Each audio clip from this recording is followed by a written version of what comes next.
ఇప్పుడు 3 సార్లు ఓంకార నాదం చెప్దాం. ఓం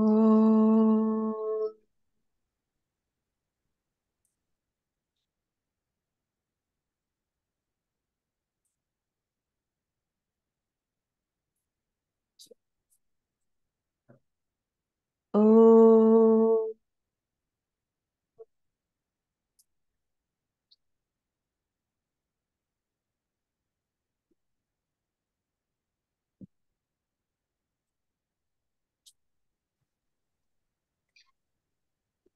ఓం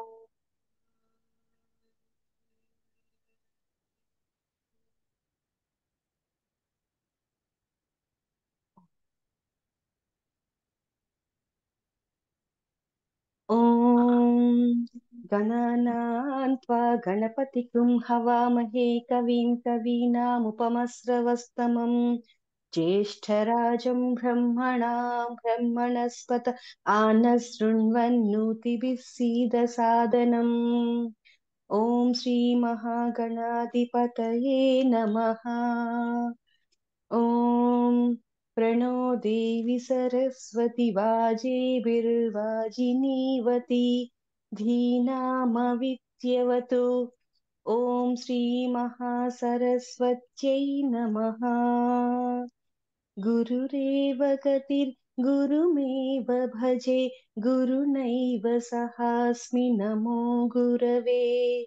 न गुरोः परमं शिशुरस्मि गुरो मतिरस्ति गुरो मां पाहि गुरो.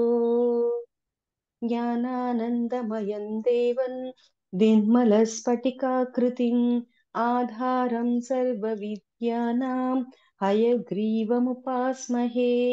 श्रुतिस्मृतिपुराणानाम् आलयं करुणालयं नमामि भगवत्पाद शङ्करं लोकशङ्करं. शङ्करं शङ्कराचार्यं केशवं बादरायणं सूत्रभाष्यकृतौ वन्दे भगवन्तौ पुनः पुनः. ईश्वरो गुरुरात्मेति मूर्तिभेदविभागिने व्योमवद्व्याप्तदेहाय दक्षिणामूर्तये नमः. असतो मा सद्गमय तमसो मा ज्योतिर्गमय मृत्योर्मा अमृतङ्गमय. ॐ शान्ति शान्ति शान्तिः. मातृदेवो भव पितृदेवो भव आचार्य देवो भव अतिथिदेवो भव. ॐ सहनाववतु सहनौ भुनक्तु सह वीर्यं करवावहै तेजस्विनावधीतमस्तु मा विद्विषावहै. ॐ शान्ति शान्ति शान्तिः. श्रीगुरुभ्यो नमः. हरिः ఓం. ధన్యవాదాలండి. ధన్యవాదాలు ప్రమోదిని గారు. మనం మన సుపరిచితులు గురూజీ ప్రభు గారిని భగవద్గీత గురించి మాట్లాడనుగా కోరుతున్నాం.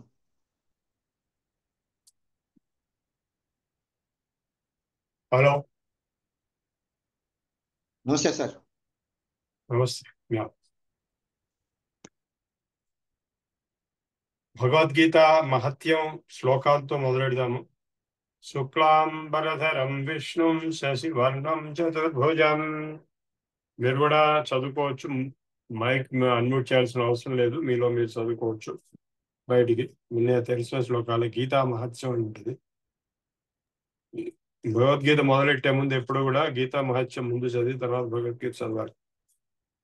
శుక్లాంబరధరం విష్ణుం శశివర్ణం చతుర్భుజం ప్రసన్నవదనం ధ్యాయేత్ సర్వవిఘ్నోపశాంతయే.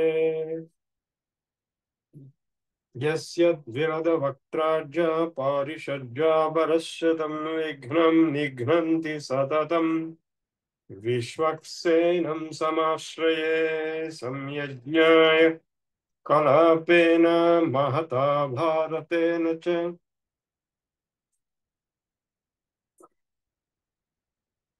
उपबृंहितवेदाय नमो व्यासाय विष्णवे व्यासं वसिष्ठनक्तारं शक्तेः पौत्रमकल्मषम् पराशरात्मजं वन्दे शुकतातन्तपोनिधिम् व्यासाय विष्णुरूपाय व्यासरूपाय विष्णवे नमो वै ब्रह्मनिधये वासिष्ठाय नमो नमः मुनिं स्निग्धाम्बुदाभासं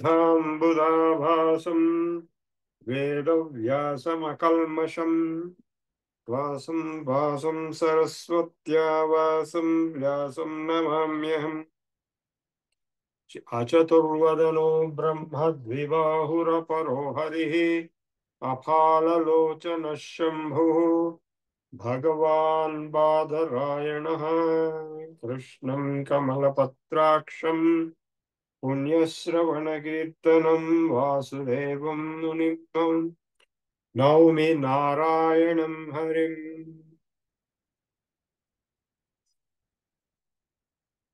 कृष्णाय यादवेन्द्राय ज्ञानमुद्राय योगिने नाथाय रुक्मिणीशाय नमो वेदान्तवेदिने सारथ्यमर्जुनस्यादौ कुर्वन् गीतामृतं महत् लोकत्रयोपकाराय नमो कृष्णाय तस्मै कृष्णात्मने नमः सर्वोपनिषदो गावो दोग्धा गोपालनन्दनः पार्थो वत्सः सुधीर्भोक्ता दुग्धं गीतामृतं महत् पार्थाय प्रतिपादितां भगवता नारायणेन स्वयं व्यासेन ग्रथितं पुराणमुनिना मध्ये महाभारतम् अद्वैतामृतवर्षिणीं भगवतीम् अष्टादशाध्यायिनीम् अम्ब त्वामनुसन्धधामि भगवद्गीते भवद्वेषिणीम्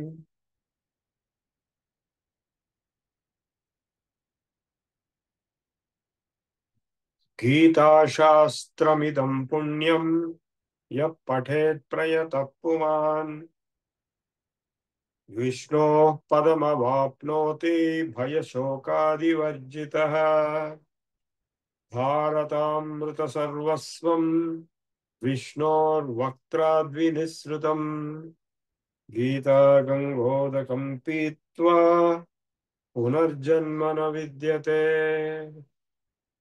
गीतासु गीताः कर्तव्या किमन्यैः शास्त्रविस्तरैः या स्वयं पद्मनाभस्य मुखपद्माद्विनिःसृता गीताध्ययनशीलस्य प्राणायामपरस्य च नैव सन्ति हि पापानि पूर्वजन्मकृतान्यपि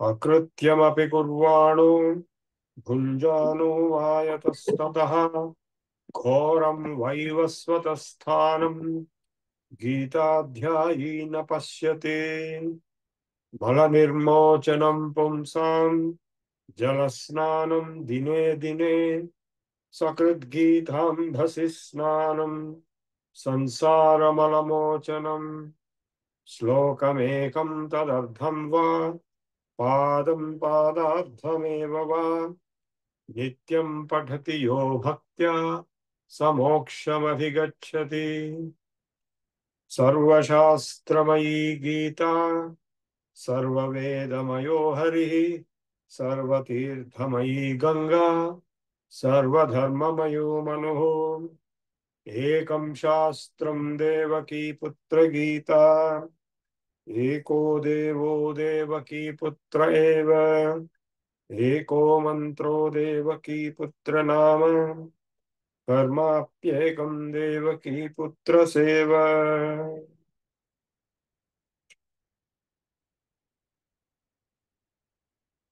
ओम अस्य श्री भगवद्गीता शास्त्र महामंत्रस्य वेदव्यासो भगवान् ऋषिः प्रायेणानुष्टुप् छन्दः क्वचिन्नाना छन्दांसि श्रीकृष्णः परमात्मा देवता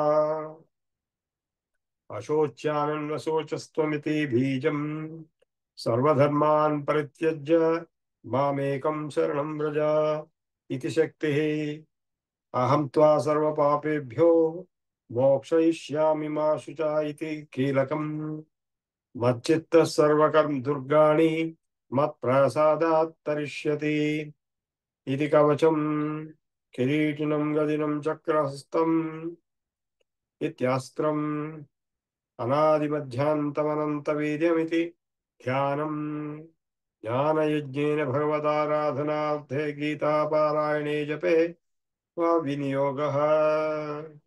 ओम ज्ञानात्मने श्रीकृष्णाय नमः। अंगुष्ठाभ्यां नमः। ओम ऐश्वर्यात्मने गोविंदाय नमः। तर्जनीभ्यां स्वाहा। ओम शक्त्यात्मने वेदव्यासाय मध्यमाभ्यां नमः। वषट् ओम जलात्मने बलभद्राय अनामिकाभ्यां हुम्। ओम तैजसात्मने वासुदेवाय कनिष्ठिकाभ्यां वौषट् ओम वीर्यात्मने गाण्डीवधन्नार्जुनाय करतलकरपृष्ठाभ्यां फट्। ओम ज्ञानात्मने श्रीकृष्णाय हृदयाय नमः। ओम ऐश्वर्यात्मने गोविंदाय शिरसे स्वाहा। ओम शक्त्यात्मने वेदव्यासाय शिखायै वषट्। ओम बलात्मने बलभद्राय कवचाय हुम्। ओम तैजसात्मने वासुदेवाय नेत्रत्रयाय वौषट्। ओम वीर्यात्मने गाण्डीवधन्वने अर्जुनायास्त्राय फट्। भूर्भुवः सुवरोमिति दिग्बन्धः। अथ ध्यानम् करकमलनिदर्शितात्ममुद्रः करकलितोन्नतबर्हिबर्हचूडः इतरकरगृहीतवेत्रतोत्रो मम हृदि सन्निधिमातनोतु कृष्णः। आताम्रपाणि कमलप्रणयप्रदो नमालोलुहार मणिकुण्डलहेमसूत्रम् आविश्रमम् प्रणवम्बुधनीलमव्यदाद्यम् धनञ्जयरथाभरणम् अहो। अग्रे कृत्वा कोमपि चरणं जानुनैकेन तिष्ठन् पश्चात्पाद्धं प्रणयरसजुषा चक्षुषा वीक्ष्यमाणः सव्येतोत्रं सरसिजे दक्षिणे ज्ञानमुद्राम् आज्ञानो रथमधवसन्हा पातु नः सूतवेषः। नमो वन्दे कृष्णार्जुनौ वीरौ नरनारायणावुभौ धृतराष्ट्रसुतोन्मत्त गजारोहणवल्लभौ। ओम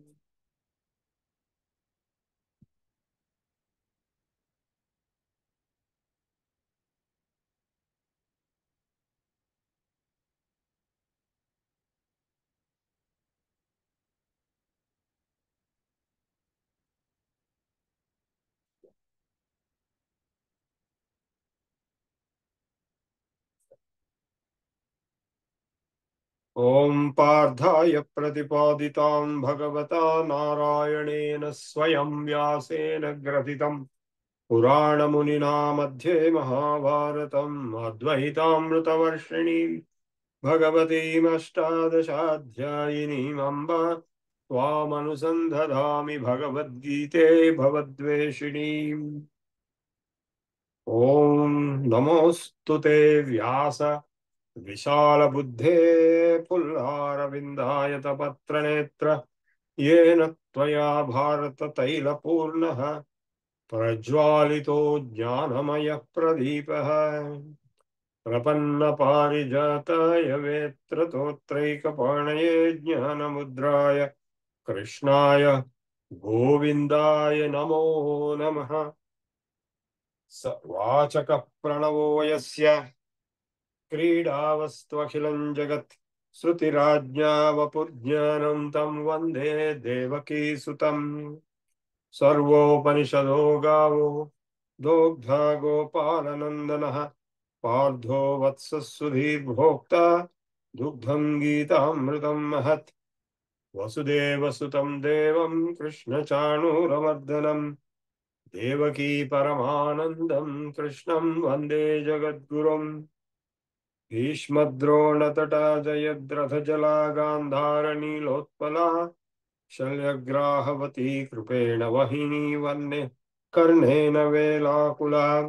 అశ్వత్థామ వికర్ణఘోరమకరా దుర్యోధనావర్తిని సోత్తీర్ణా ఖలు పాండవైరణనదీ కైవర్తకే కేశవే. పారాశర్యవచः సరోజమమలం గీతార్థగంగోత్కటం నానాధ్యానకకేసరం హరికథా సద్భావనాబోధితుం లోకే సజ్జన షట్పదైరహరః పేపీయమానం ముదా భూయాద్ భారత పంకజం కలిమల ప్రధ్వంసినం శ్రేయసే. మూకం కరోతి వాచాలం పంగుం లంఘయతే గిరిం యత్కృపాతమహం వందే పరమానందమాధవం. యం బ్రహ్మా వరుణేంద్ర రుద్రమరుతస్తున్వంతి దివ్యైస్తవైః వేదైః సాంగపదక్రమోపనిషదైర్గాయంతి యం సామగాః. ధ్యానావస్థితతద్గతేన మనసా పశ్యంతి యం యోగినో యస్యాంతం న విదుః సురాసురగణాః. దేవాయ తస్మై నమః.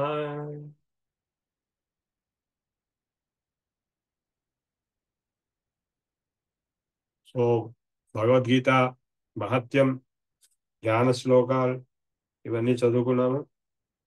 మీకు ఈ పాటికి అంతా అర్థమయ్యే ఉంటుంది. ముఖ్యంగా శ్రీకృష్ణ భగవాను ధ్యానం చేశాము, వ్యాస మహర్షిని ధ్యానం చేశాము, గీతా శాస్త్రాన్ని ధ్యానం చేశాము. సర్వోపనిషదో గావో దోగ్ధా గోపాలనందనః. 108 ఉపనిషత్తులు ఒక ఆవు అయితే ఆ ఆవులోంచి చితికినటువంటి పాలు గోపాలనందనుడు అర్జునుడు అనేటువంటి దూడకిచ్చాడు. ఆ పాలే గీతామృతం. సర్వోపనిషదో గావో దోగ్ధ గోపాలనందనః పార్థో వత్స సుధీర్భోక్త దుగ్ధం గీతామృతం మహత్. ఏకో శాస్త్రో దేవకీ పుత్ర గీత. ఒక్క శాస్త్రం చాలు, అన్ని శాస్త్రాలు ఇందులోనే ఉన్నాయి. ఏకో మంత్రో దేవకీ పుత్ర నామ. ఏకో దేవో దేవకీ పుత్ర ఏవ. కర్మాప్యేకం దేవకీ పుత్ర సేవ. శ్లోకమేకం తదర్థం వా పాదం పాదార్థమేవ వా నిత్యం పఠతి యో భక్త్యా స మోక్షమధిగచ్చతి. ప్రతిరోజు ఎవరైతే నిత్యము ఒక శ్లోకాన్ని కానీ, దాని అర్థాన్ని కానీ, దానిలో పాదాన్ని కానీ, దానిలో అర్థాన్ని కానీ భక్తితో ఎవరు చదువుతారో వాళ్ళకి మోక్షం వస్తుంది.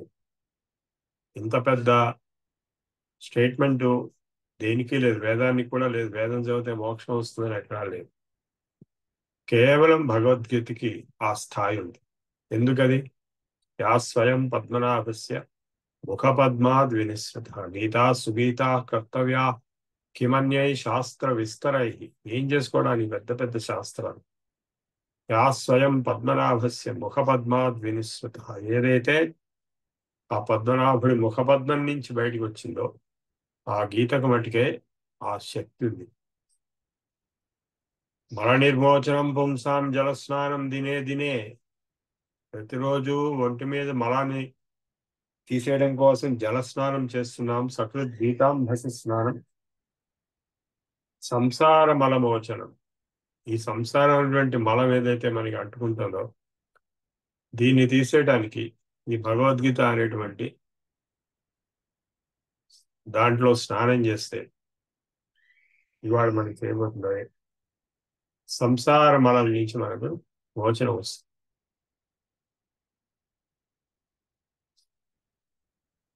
గీతాధ్యయనశీలస్య ప్రాణాయామ పరస్య చ నైవ సంతి పాపాని పూర్వజన్మ కృతాన్యత. పూర్వజన్మలో చేసిన పాపాలు కూడా ఎప్పుడూ గీత చదువుతుండేటువంటి ఆ శీలం ఉన్నవాడికి గీతా అధ్యయన శీలస్య ప్రాణాయామ పరస్య చ నైవ సంతి పాపాని పూర్వజన్మ కృతాన్యత. అకృత్యమపి కర్మాణో జానమో ఏ ఘోరం వైవస్వత స్థానం గీతాధ్యాయీ న పశ్యతి. ఘోరమైనటువంటి పాపాలు చేసినా సరే ఎవరైతే గీతాధ్యయనం చేస్తాడో అంటే భక్తితో అర్థం తెలుసుకుంటే వాడు నరకానికి వెళ్ళాడు. మామూలుగా అందరూ నరకానికి వెళ్తారు చనిపోయిన తర్వాత, చేసిన పాపాలు అనుభవించారు. బతికుండగానే నరకం అనుభవించేవాడు కూడా చాలా మంది ఉన్నారు. కానీ గీతాధ్యయనశీలస్య ప్రాణాయామ పరస్య చ నైవ సంతి పాపాని పూర్వజన్మ కృతాన్యతి. గీతాధ్యయనం చేస్తూ ప్రాణాయామం కూడా చేస్తూ ఉండేవాడికి పూర్వజన్మ పాపాలు కూడా పనిచేయవు. అవన్నీ కూడా భస్మం అయిపోతాయి. జ్ఞానాగ్ని దగ్ధు కర్మాణి అన్నట్టుగా. ఎలాగవుతాయి అంటే ఇది చెప్పాడు, జ్ఞానం అనేటువంటి అగ్నిలో ఈ కర్మలన్నీ కూడా దగ్ధమైపోతాయి. ఈ జ్ఞానాన్ని ఇచ్చడం అంటే ఈ భగవద్గీత, అది కేవలం ఈ భగవద్గీతకు ఒక్కదానికే ఆ శక్తి, ఆ అర్హత, ఆ గొప్పతనం, ఆ వైశిష్ట్యం, ఆ మాహాత్మ్యం ఉంది. మీరు ఏ గ్రంథం చదివినా ఇట్లా మాహాత్మ్యం అని అంటూ ఎవరైనా చెప్పరు. కేవలం భగవద్గీతకు మటుకే ఈ మహాత్మ్యం అనేది ఉంటుంది. ఎక్కడైతే భగవద్గీత చదవబడుతుందో అక్కడ సర్వదేవతలు ఉంటారు. గంగా తీర్థ ఫలం కూడా అక్కడే ఉంటుంది. సో ఎవరైతే భగవద్గీత చదువుతూ అర్థం చేసుకుంటూ గీతాధ్యయన శీలస్య ప్రాణాయామ పరస్య చ ప్రాణాయామం కూడా చేస్తూ ఉంటాడో నైవ సంతి పాపాని పూర్వజన్మ కృతాన్యపి. అంతేకాకుండా గీతార్థం ధ్యాయతే నిత్యం, ఎప్పుడూ గీతార్థాన్ని ధ్యానం చేస్తూ కృత్వా కర్మాణి భూరిష, అన్ని లౌకికమైనటువంటి కార్యక్రమాలన్నీ చేస్తూ ఉన్నవాడు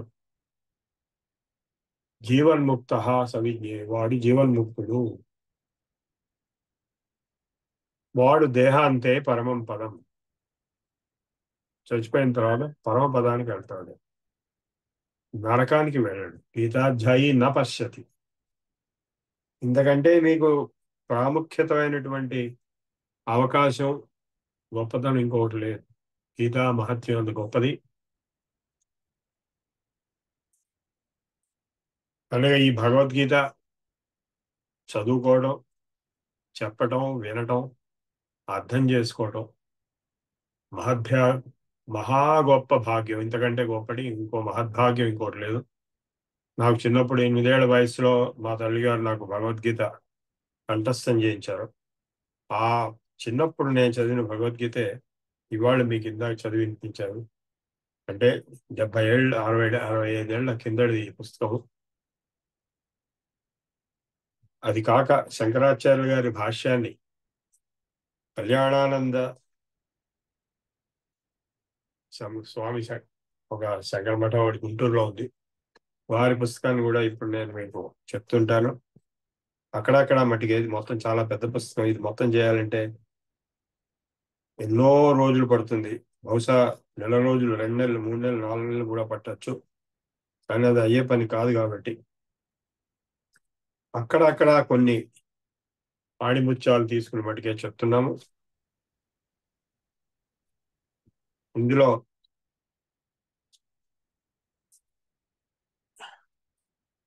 ఈ భగవద్గీత అనేది మహాభారతం మధ్యలో ఉన్నదనే విషయం మీకు అందరికీ తెలుసు. మధ్యే మహాభారతం అద్వైతామృత స్వార్థాయ ప్రతిపాదిత. భగవంతుడు అర్జునుడికి చెప్పింది. కురుక్షేత్రంలో ఈ భగవద్గీత చెప్పిన చోటు నేను చాలాసార్లు వెళ్ళాను. జ్యోతిస్తారు. మీలో ఎవరైనా వెళ్ళి ఉంటే చెప్పండి నాకు క్వశ్చన్ సెషన్లో. వెళ్ళకపోతే వెళ్ళండి. అక్కడ ఒక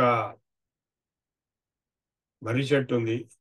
మనిషిట రామచంద్ర అప్పటి నుంచి ఉందని చెప్పి అంటారు. ఇక్కడే ఆయన భగవద్గీత చెప్పాడని. 5,000 సంవత్సరాలు దాడింది. అక్కడ నాకు విచిత్రమైనటువంటి అనుభూతులు కూడా వచ్చినాయి.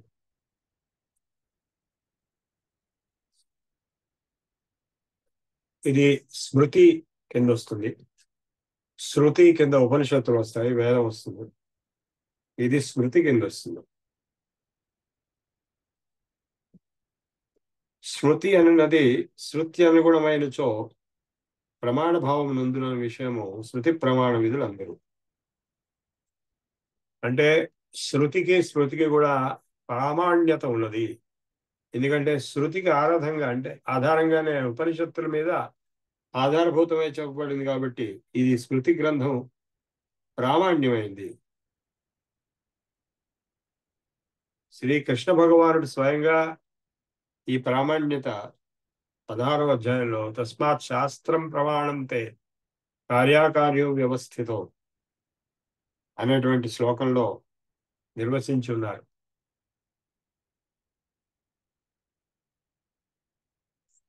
తాను ఉపదేశించిన ఈ జ్ఞానము శృతి స్మృతి సదాచార ప్రమాణ సిద్ధమైనది అని 10వ అధ్యాయమున ఋషిభిర్బహుధా గీతం ఛందోభిర్వివిధై పృథక్ బ్రహ్మసూత్ర పదైశ్చైవ హేతుమద్భిర్వినిశ్చితై అనేటువంటి శ్లోకంలో భగవానుడు నిర్వచించున్నాడు.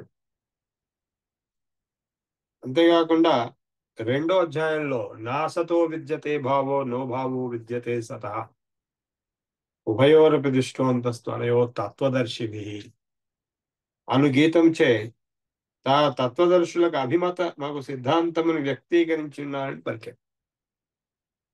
సో ఇవన్నీ భగవద్గీత ప్రామాణ్యత గురించి చెప్పబడినటువంటి శ్లోకాలు. స్మృతి గ్రంథం అయినప్పటికీ మనకి శృతి స్మృతి పురాణ ఇతిహాసం ధర్మశాస్త్రం ఈ 5 కేటగిరీస్ కింద మనం మన ఆర్ష గ్రంథాలను విభజించుకోవచ్చు.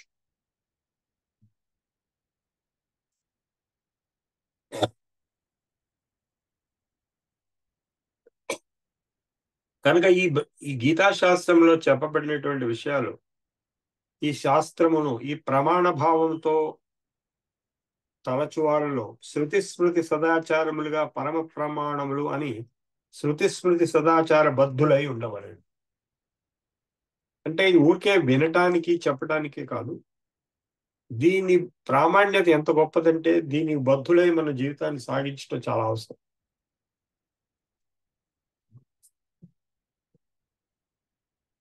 ఈ సర్వోపనిషదో గావో దోగ్ధ గోపాలనందన పార్థో వత్స సుధీర్ భోక్త దుగ్ధం గీతామృతం మహత్ అనేటువంటి గీతామహత్య శ్లోకం వల్ల కూడా ఈ భగవద్గీత సర్వ ఉపనిషత్తుల సారము అనే విషయం తెలుస్తుంది. అంతేకాకుండా కొన్ని చోట్ల ఉపనిషత్తుల్లో వాక్యములు ఏమి మార్పు లేకుండా ఈ భగవద్గీతలో కనపడతాయి.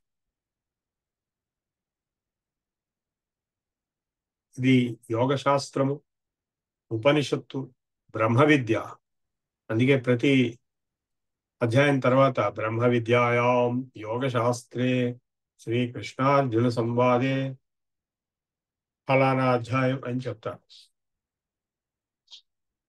ఈ మొత్తం 18 అధ్యాయాల్లో మూలభూతమైనటువంటి సిద్ధాంతం ఏమిటో చెప్పి ఆ తర్వాత మనం ఆదిశంకరుల యొక్క భాష్యాన్ని కొద్దిగా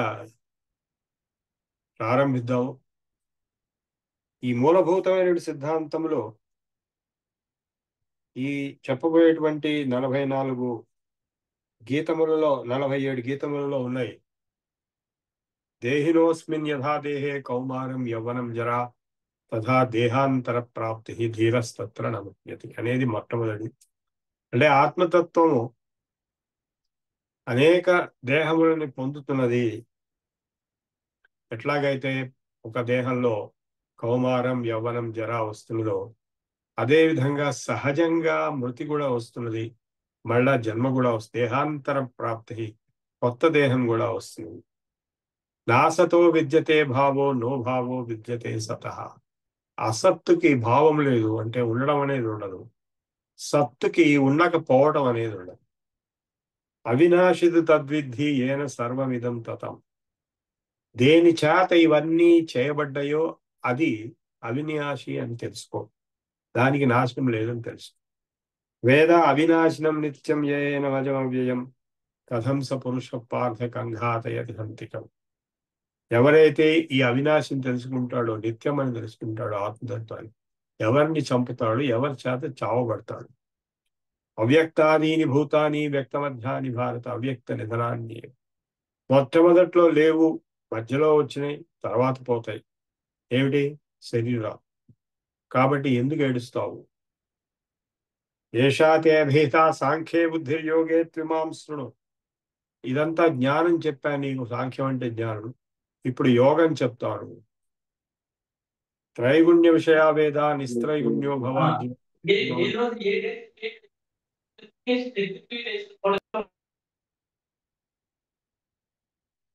త్రైగుణ్య విషయ వేద నిస్త్రైగుణ్యో భవార్జున నిర్గుణో నిత్య సత్వస్థో నిర్యోగ క్షేమాత్మవాన్. ఈ వేదములన్నీ కూడా త్రిగుణాత్మికములై ఉన్నవి. నువ్వు ఆ గుణాన్ని అతీతుడుగా వెళ్ళు. త్రైగుణ్య విషయ వేద నిస్త్రైగుణ్యో భవార్జున నిర్గుణో నిత్య సత్వస్థో నిర్యోగ క్షేమాత్మవాన్. ఆత్మతత్వాన్ని తెలుసుకో, అది గుణాలకు అతీతమైనటువంటి పరమాత్మ తత్వము. విహాయ కామాన్ యస్సర్వాన్ పుమాన్ స్థిరతి నిస్పృహ నిర్మమో నిరహంకార సశాంతిమధిగచ్చతి. ఎవరికి శాంతి వస్తుంది? ఎవరికి శాంతి వస్తుంది అంటే, ఎవరైతే అహంకార మమకారాలను వదిలిపెట్టి, కామక్రోధాలన్నింటిని వదిలిపెట్టి, నిస్పృహతో అంటే ఇటువంటి వాటిలో పడకుండా ఆనందంతో చరిస్తాడో వాడికి మటుకే శాంతి వస్తుంది.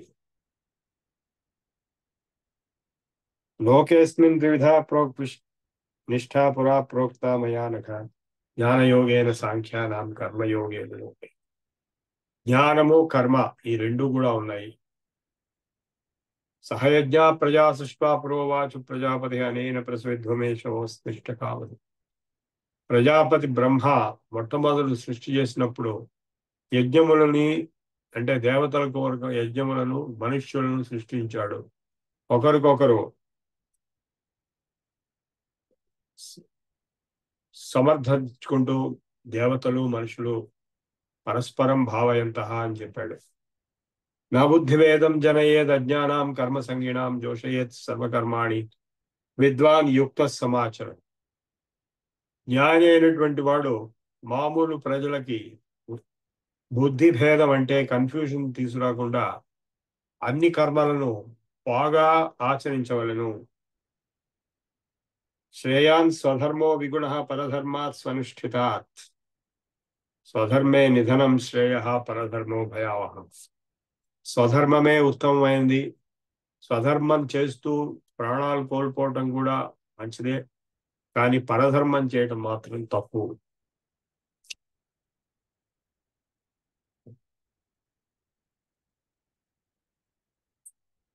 సయేవాయం మయాతే అద్య యోగ ప్రోక్త సనాతన ఇమం వివస్వతే యోగం ప్రోక్తవానహం అవ్యయం వివస్వాన్ మనవే ప్రాహు మను ఇక్ష్వాకవే బ్రవీ. నేను మొట్టమొదటి ఈ జ్ఞానాన్ని, ఈ యోగాన్ని సూర్యుడికి ఉపదేశించాను. అట్లా సూర్యుడి నుంచి మనువుకి, మనువు నుంచి ఇక్ష్వాకు, ఇక్ష్వాకు నుంచి ఇతర ఏవం పరంపరా ప్రాప్తమేవం రాజర్షయో విదుహు. రాజర్షులు అందరూ తెలుసుకున్నారు. సకాలేనేవ మహతా యోగో నష్ట పరంతప. అసయేవా ఆ నష్టమైనటువంటి కాలంతో నష్టమైనటువంటి యోగాన్ని ఈరోజు నేను నీకు చెప్తున్నాను.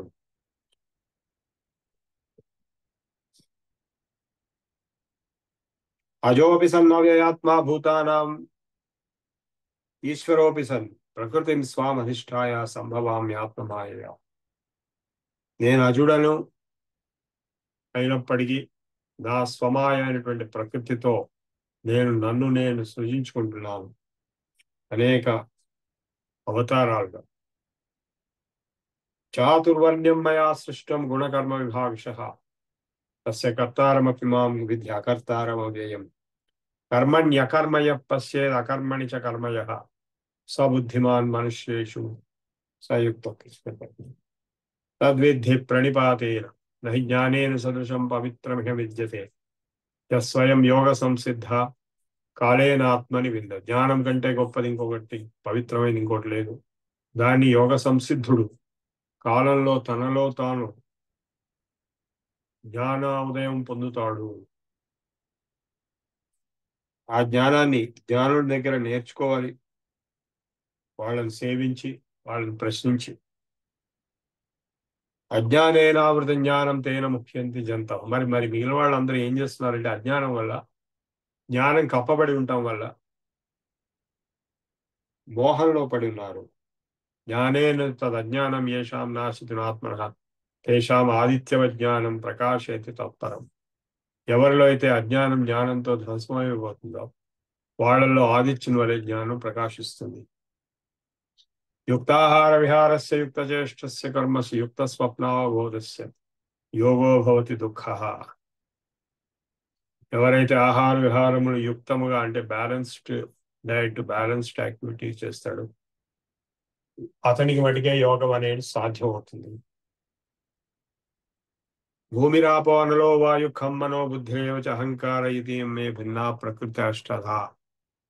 నా అపరా ప్రకృతి అంటే నికృష్టమైనటువంటి అపరా ప్రకృతి, భూమి ఆప అనలో వాయు ఖం మనో బుద్ధి, ఈ 8 రూపాలుగా ఉండదు. నా ప్రకృష్టమైనటువంటి అపరేయమితస్త్వన్యాం ప్రకృతి విద్ధి మే పరాం, నా పరా ప్రకృతి జీవభూతం మహావం ఏదం ధార్యతే జగత్.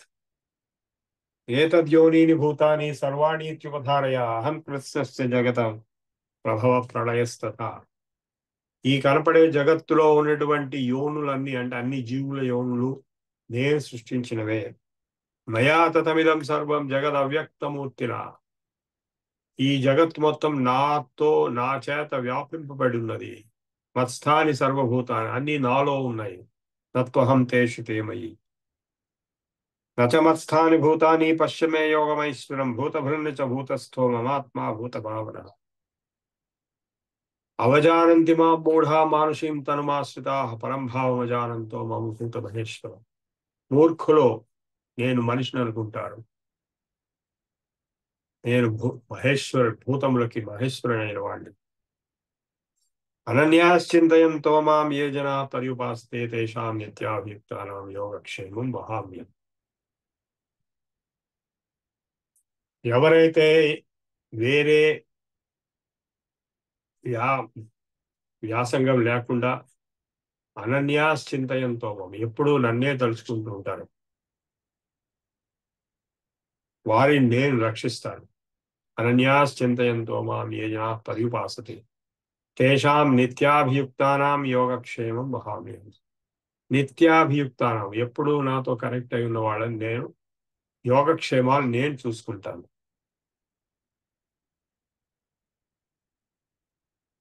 ఇష్టభ్యాహమదం కృష్ణం వేద ఏకాంశేన స్థితో జగత్.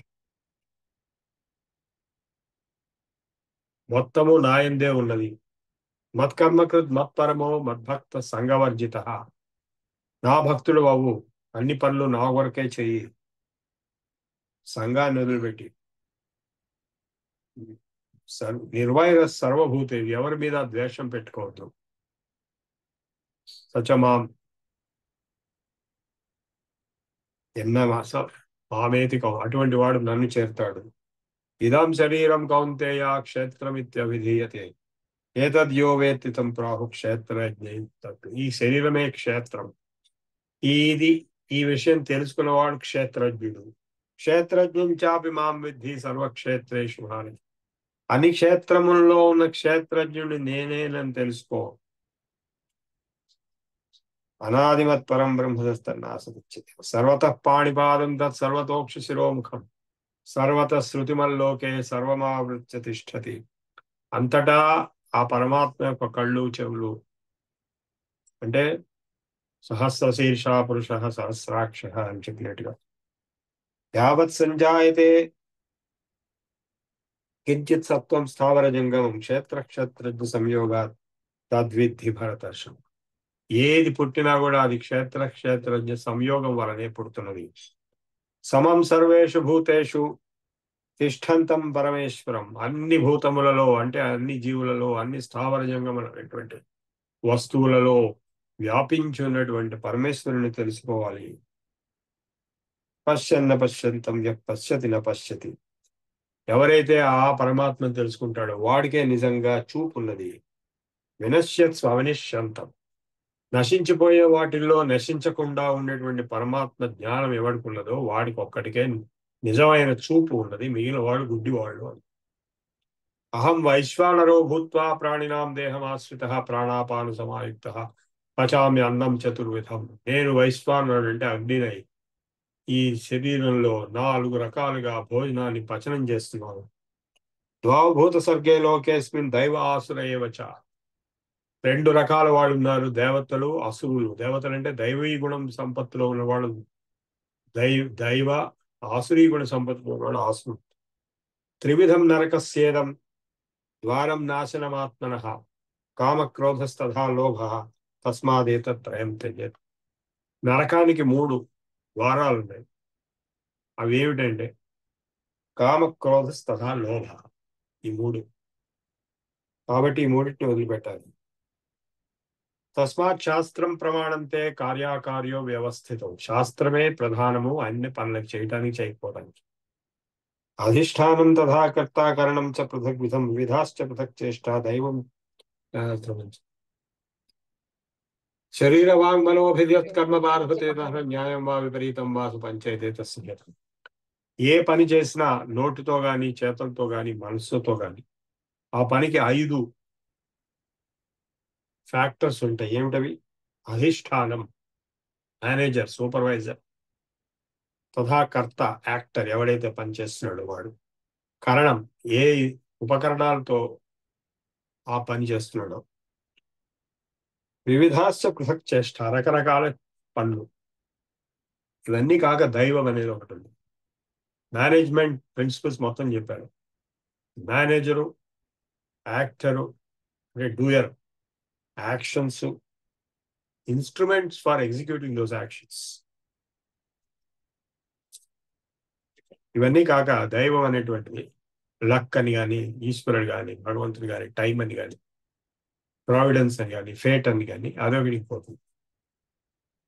శరీర వాంగ్ మనోభిక్ కర్మ ప్రారభతే నరః న్యాయం వా విపరీతం వా పంచైతే తస్య హేతవ. ఈ 5 ఫ్యాక్టర్స్ ఎక్కడైనా ఉంటాయి. జ్ఞానం జ్ఞేయం పరిజ్ఞాత త్రివిధ కర్మచోదన. కర్మలో 3: జ్ఞానము, జ్ఞేయము, పరిజ్ఞాత. అంటే తెలుసుకునేవాడు, తెలుసుకోబడేది, తెలుసుకోవటం. కరణం కర్మ కర్తేతి త్రివిధ కర్మ సంగ్రహ.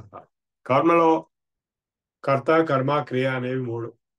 బ్రాహ్మణ క్షత్రియ విషాం శూద్రాణాంచ పరంతప కర్మాని ప్రవిభక్తాని స్వభావ ప్రభవై గుణై. వాళ్ళ స్వభావంతో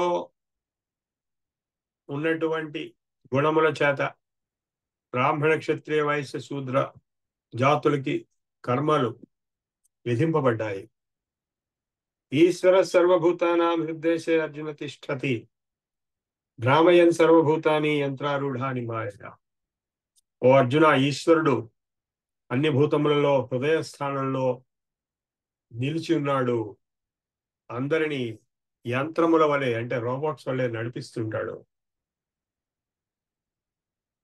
మన్మనాభవ మద్భక్తో మధ్యాజీ మాం నమస్కురు. నా భక్తుడు అవు, నన్ను మనసులో ధ్యానించు, నాకు నమస్కరించు, ఎప్పుడు నాలోనే ఉండు.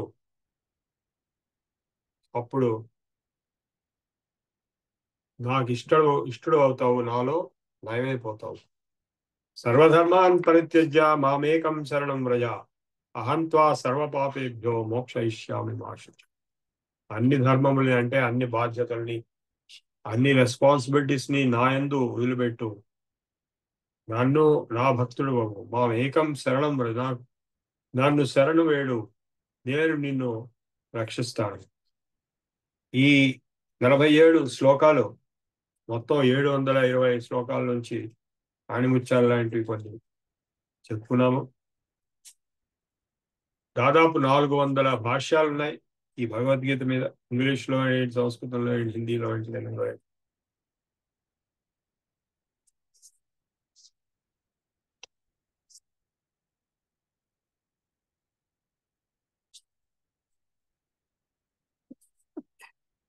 వీళ్ళందరూ ఇప్పటికే ఎన్నోసార్లు భగవద్గీత చదివి ఉంటారు.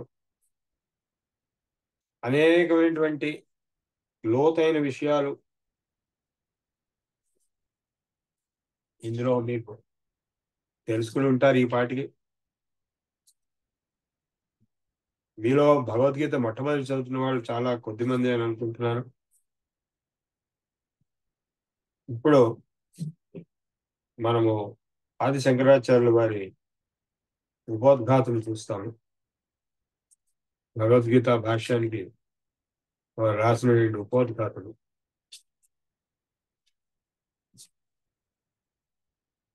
ఈ గ్రంథంలో చాలా ముఖ్యమైన విషయాలన్నీ నేను దాటేసి ఆది శంకరాచార్యులు గారిని ఈ నమస్కారం చేసి ఈ గీతామృత తరంగిణి భగవద్గీత భాష్యానికి ఓం శ్రీ జగద్గురు శ్రీమద్ శంకర భగవత్పాద విరచితం శ్రీమద్ భగవద్గీత వివరణం మటిపిస్తున్నారు అన్నాడు. దాని గురించి మొట్టమొదటి ఆయన అన్నది నారాయణ పరో అవ్యక్త, నారాయణుడు పరుడు, అవ్యక్తాద్ అండం అవ్యక్త సంభవం. నారాయణ నుంచి అవ్యక్తం మొదలొచ్చింది, ఆ అవ్యక్తం నుంచి బ్రహ్మాండం వచ్చింది. అండస్య అంతస్తివే లోకా, ఆ బ్రహ్మాండంలో ఈ లోకాలన్నీ ఉన్నాయి. 14 లోకాలు, అతల సుతల తలాతల రసాతల మహాతల పాతాళ అధోలోకాలు, భూర్భువ సువహ మహః జనః తపః సత్యం ఊర్ధ్వలోకాలు. స భగవాన్ సృష్ట్వా ఇదం జగతః వ్యవస్థితం చికీర్షు, ఈ జగత్తును సృష్టించిన వాడే ఆ భగవంతుడు. మరీచ్యాదీన్ అగ్రే సృష్ట్వా ప్రజాపతీన్ ప్రవృత్తి లక్షణ ధర్మం గ్రాహయామాన వేదోక్తం. వేదోక్తమైనటువంటి ధర్మము 2 విధాలుగా ఉన్నది, ప్రవృత్తి లక్షణము, నివృత్తి లక్షణం. ఆ ప్రవృత్తి లక్షణ ధర్మాన్ని మరీచ్యాది మహర్షులకి అంటే ప్రజాపతులకి ఆ ధర్మాన్ని విధించి తతో అన్యాశ్చ సనక సనందన ఉత్పాద్య నివృత్తి లక్షణం ధర్మజ్ఞాన వైరాగ్య లక్షణం గ్రాహయామాస. సనక సనందన సనత్ కుమార సనత్ సుజాతులు అనేటువంటి 4 శిష్యులు, ఆదిశంకరులకి 4 శిష్యులు ఉన్నట్టుగా 4 పీఠాధిపతులు అయినారు. ఈ బ్రహ్మ మానస పుత్రులైనటువంటి సనక సనందన సనత్ సుజాత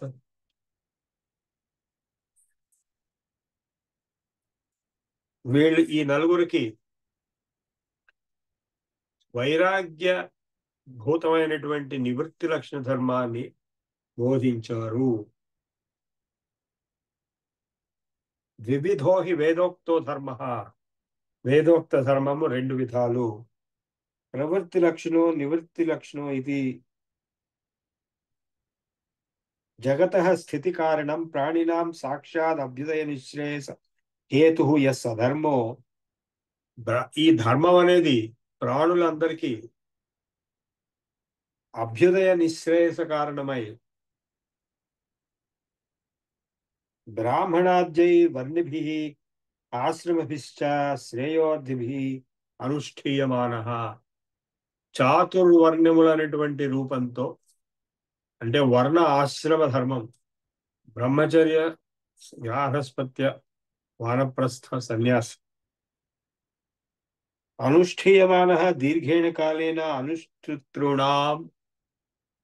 ఈ అనుష్ఠింపబడుతున్నటువంటి ఈ ధర్మాన్ని చాలా కాలంగా కామోద్ధవాధీయమాన వివేక విజ్ఞాన హేతుకేన అధర్మేణ విభూయమానే ధర్మే ప్రవర్ధమానే చ అధర్మే జగత స్థితిం పరిపాలయేషు స ఆదికర్త నారాయణ.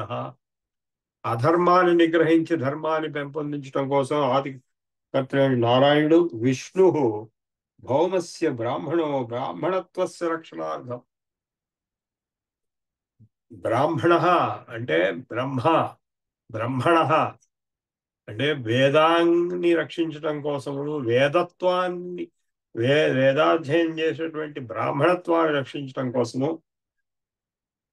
దేవక్యాం వాసుదేవాం అంశేన కృష్ణ అఖిల సంబభువ. దేవకీ వసుదేవులకు కృష్ణుడిగా పుట్టాడు. బ్రాహ్మణత్వస్య హి రక్షణేన రక్షితః స్యాద్ వైదికో ధర్మః తద్ అధీనత్వాద్ వర్ణాశ్రమ ధర్మ భేదానాం. బ్రాహ్మణత్వ రక్షణ చేయడం వల్ల వైదిక ధర్మ రక్షణ జరుగుతుంది. ఆ వైదిక ధర్మ రక్షణ జరిగినప్పుడు వర్ణాశ్రమ ధర్మం రక్షణ జరుగుతుంది. సచ భగవాన్, ఆ భగవంతుడు ఎలాంటి వాడు? జ్ఞాన ఐశ్వర్య శక్తి బల వీర్య తేజోభి సదా సంపన్న.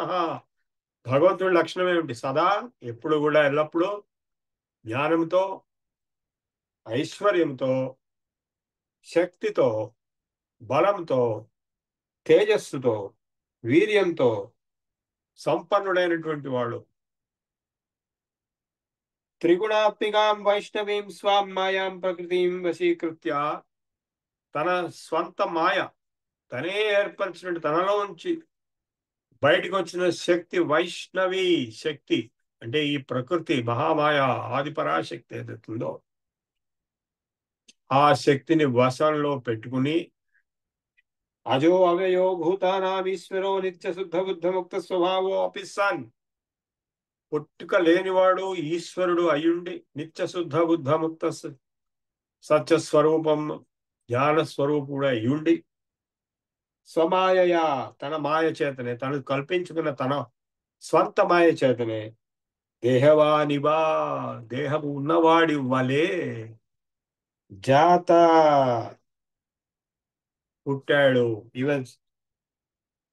ఇవచ లోకా సంగ్రహాన్ కుర్వన్ లక్ష్యతే. సో ఈ లోకాన్ని ఉద్ధరించడం కోసం, లోక సంగ్రహం కోసం, లోక కళ్యాణం కోసం ఆ అవతారం ఎత్తాడు. స్వప్రయోజనాభావేన, తన సొంత లాభం అంటే ఏం లేదు. భూతానుజిఘ్రవక్షయ వైదికం ధర్మద్వయం అర్జునాయ. ఈ ధర్మద్వయాన్ని అంటే ఏం చేశాడయ్యా భగవద్గీతలో అంటే ధర్మాన్ని చెప్పాడు. ఏ ధర్మం అండి? రెండు భాగాలుగా ఉంది ధర్మం. ప్రవృత్తి లక్షణ ధర్మం, నివృత్తి లక్షణ.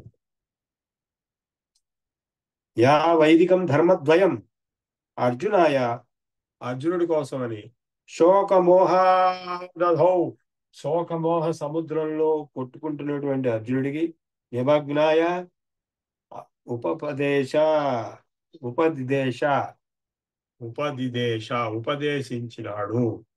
ఉపదేశించను.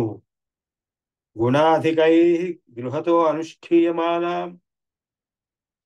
స్వధర్మ ప్రచయం గమిష్యమీతి ధర్మ భగవతా యథోపదిష్టం వేదవ్యాస సర్వజ్ఞో భగవాన్ గీతాఖ్యై సప్తభిః శ్లోకశతైః ఉపనిబద్ధ. ఆ భగవంతుడు చెప్పినటువంటి ధర్మాన్ని వేదవ్యాస మహర్షి 720 శ్లోకాల్లో నిబంధించాడు. తదిదం గీతాశాస్త్రం. ఈ గీతాశాస్త్రము సమస్త వేదార్థ సార సంగ్రహం. సమస్త వేదార్థ సార సంగ్రహ భూతం. ఎటువంటిది ఈ గీతాశాస్త్రము? సమస్త వేదముల యొక్క అర్థముల యొక్క సార సంగ్రహ భూతమైనటువంటిది. దుర్విజ్ఞేయార్థం తదర్థావిష్కారణాయై అనేకై. ఇది సరిగా అర్థం పోవటం వల్ల అనేక మంది అనేకమైనటువంటి విచిత్రమైనటువంటి వివృత పదార్థవాక్యార్థ న్యాయమత్యంతం అత్యంత విరుద్ధ ఏకార్థత్వేన లౌకికై గృహ్యమాణ. అప్పటికే అనేక మంది అనేక రకాల అర్థాలు ఈ గీతాశాస్త్రం నుంచి బయటికి తీశారు. అవి పరస్పర విరుద్ధంగా కూడా ఉంటాయి.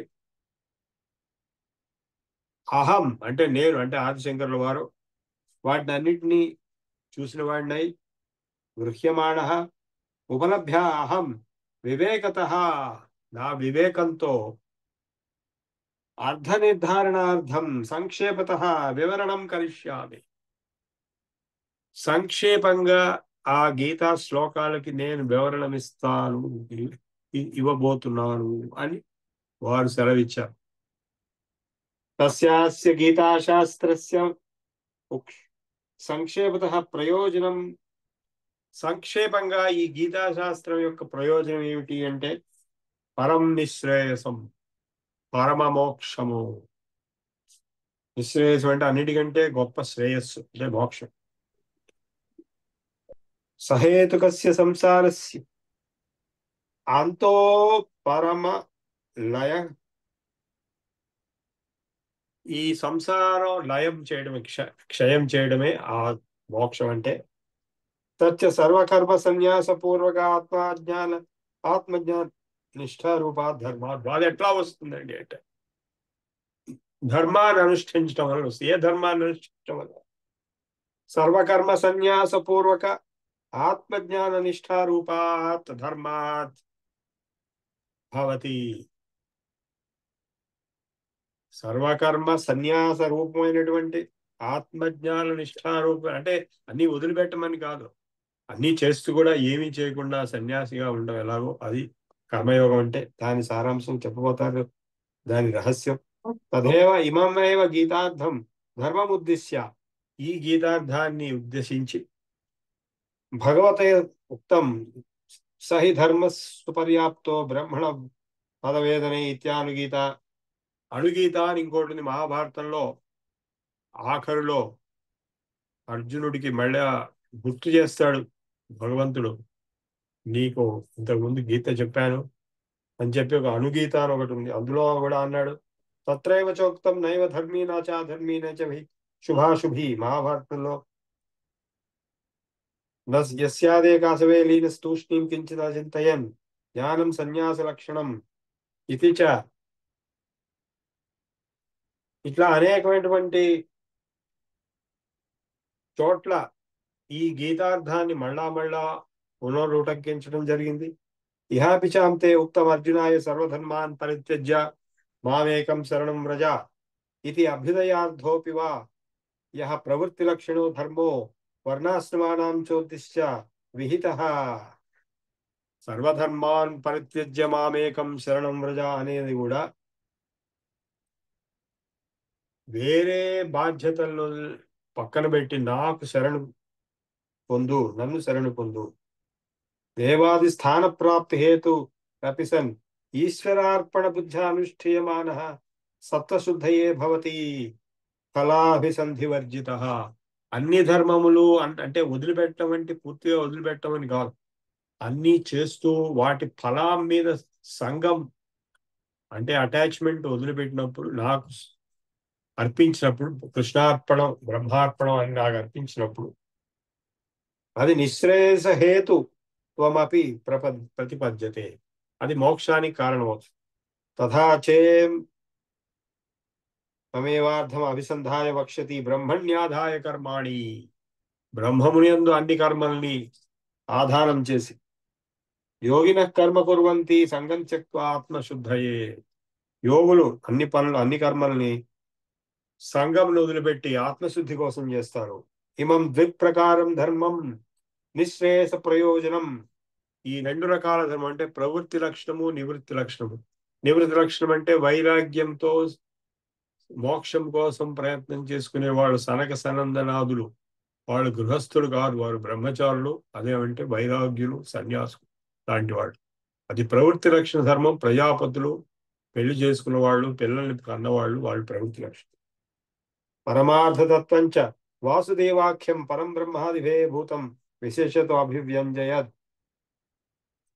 ఈ ధర్మాన్ని వాసుదేవుడు పరం బ్రహ్మ అయినటువంటి అభివ్యంజయత్ విశిష్ట ప్రయోజన సంబంధావిధేయాత్ గీతాశాస్త్రం చెప్పినటువంటిది ఈ గీతాశాస్త్రము. తదర్థే విజ్ఞాతే సమస్త పురుషార్థ సిద్ధి. ఈ భగవద్గీత అర్థం తెలుసుకోవడం వల్ల సమస్త పురుషార్థ సిద్ధి అంటే నువ్వు చేయవలసినవన్నీ కూడా సిద్ధిస్తాయి, అంటే లౌకికములైన విషయాలు కూడా సిద్ధిస్తాయి. అతస్తద్ వివరణే యత్నం క్రియతే మయా. దీన్ని వివరణం చేయడానికి నేను ప్రయత్నం చేస్తాను అన్నాడు. ఎంత వినయం చూడండి ఆదిశంకరులకు కూడా. నేను కేవలం దీని వివరణ చేయటానికి ప్రయత్నం చేస్తాను, ఐ విల్ ట్రై అన్నారు. సో ప్రతి శ్లోకానికి వారి వివరణం ఉంటుంది, అంటే ప్రతి పదార్థ తాత్పర్యం ఉంటుంది.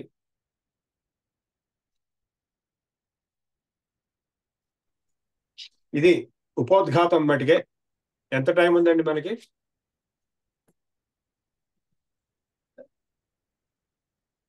సార్ ఇంకా హాఫ్ అన్ అవర్ చెప్పదు సార్. ఓకే. ఇప్పుడు మామూలుగా భగవద్గీత మొదటి అధ్యాయం నుంచి మొదలెట్టడం అనేది తప్పు. ఎందుకంటే అది అర్జున విషాద యోగము, అందులో విషాదం తప్ప ఏమీ ఉండదు. అందుకే ఆచారం ప్రకారము భగవద్గీత అధ్యయనం మొదలెట్టేటప్పుడు 12వ అధ్యాయం కానీ 15వ అధ్యాయం కానీ మొదలెట్టమంటారు. సో ఆచారం ప్రకారం నేను కూడా చిన్నప్పుడు 12వ అధ్యాయమే మొట్టమొదటి నేర్చుకున్నాను, 15వ అధ్యాయం కూడా నేర్చుకున్నాను. ఇప్పుడు ఆ రెండు కవర్ చేస్తాం. ఫస్ట్ నేను ఇప్పుడు 15వ అధ్యాయం కవర్ చేస్తాను. చాలా చిన్నది, రెండు కూడా చిన్నవే. అన్నిటికంటే పెద్దది 2వ అధ్యాయం. ఈ 15వ అధ్యాయము మొత్తం భగవద్గీత జ్ఞానము ఒకటే కాకుండా మొత్తం వేదాల్లో ఉండేటువంటి జ్ఞానం సర్వం ఇందులోనే ఉంది. పంచదశోధ్యాయ. శ్రీ భగవానువాచ ఊర్ధ్వమూలమధః శాఖం అశ్వత్థం ప్రాహురవ్యయం ఛందాంసి యస్య పర్ణాని యస్తం వేద స వేదవిత్ అధశ్చోర్ధ్వం చ ప్రసృతాః తస్య శాఖాః గుణప్రవృద్ధాః విషయప్రవాళాః అధశ్చ మూలాన్యనుసంతతేనే కర్మాణుబంధీని మనుష్యలోకే న రూపమస్యేహ తథోపలభ్యతే నాంతో న చాదిర్న చ సంప్రతిష్ఠా అశ్వత్థమేనం సవిరూఢమూలం అసంగశస్త్రేణ దృఢేన చిత్వా తతః పరం తత్పరిమార్గితవ్యం యస్మిన్ గతా న నివర్తంతి భూయః తమేవ చాద్యం పురుషం ప్రపద్యే యతః ప్రవృత్తిః ప్రసృతా పురాణి నిర్మాణమోహాః జితసంగదోషాః అధ్యాత్మనిత్యా వినివృత్తకామాః ద్వంద్వైర్విముక్తాः సుఖదుఃఖసంగైః గచ్చన్త్యమూఢాः పదమవ్యయం తత్ న తద్భాసయతే సూర్యో న శశాంకో న పావకః యద్గత్వా న నివర్తంతే తద్ధామ పరమం మమ. ఇప్పుడు మొదటి శ్లోకం నుంచి ఇంతవరకు నేను చదివిన శ్లోకాలు మొత్తము వేదాంత విజ్ఞానాన్ని సంక్షేపంలో చెప్తుంది. దీని అర్థం చెప్పే ముందు ఈ ఉపోద్ఘాతం కింద ఇంకొక ముఖ్యమైన విషయం మీకు చెప్పాలి. అదేంటంటే ఈ 18 అధ్యాయాలు ఎందుకున్నాయి? ఈ 18 అధ్యాయాల్ని మహాత్ములైన జ్ఞానులైనటువంటి వారు వ్యాఖ్యానించేటప్పుడు 3 భాగాలుగా వ్యాఖ్యానిస్తారు. మొదటి 6, రెండో 6, మూడో 6. ఈ మొదటి 6 కూడా జీవత్వ లక్షణాలు, జీవుడి యొక్క, అంటే త్వం పదార్థం, నీవెవరు, నేను శరీరాన్ని అనుకుని అర్జునుడు ఏ విషాదంలో పడ్డాడో అక్కడి నుంచి మొదలెట్టి, నువ్వు శరీరం కాదు బాబు, నువ్వు ఆత్మ చైతన్య స్వరూపమైన విజ్ఞాన స్వరూపమైనటువంటి ఆత్మవి, నువ్వు పరమాత్మలో ఒక అంశాన్ని నువ్వు అని చెప్తూ ఆ త్వం పదార్థం ఏదైందో అంటే నీవు, అది మొదటి 6 అధ్యాయాల్లో వివరింపబడింది. తత్ పదార్థం అంటే భగవంతుడు అనేటువంటి బ్రహ్మ పదార్థం ఏదైతుందో అది రెండవ 6 అధ్యాయాల్లో, అంటే 7, 8, 9, 10, 11, 12 వివరింపబడింది. కేవలం భగవంతుడి గురించి.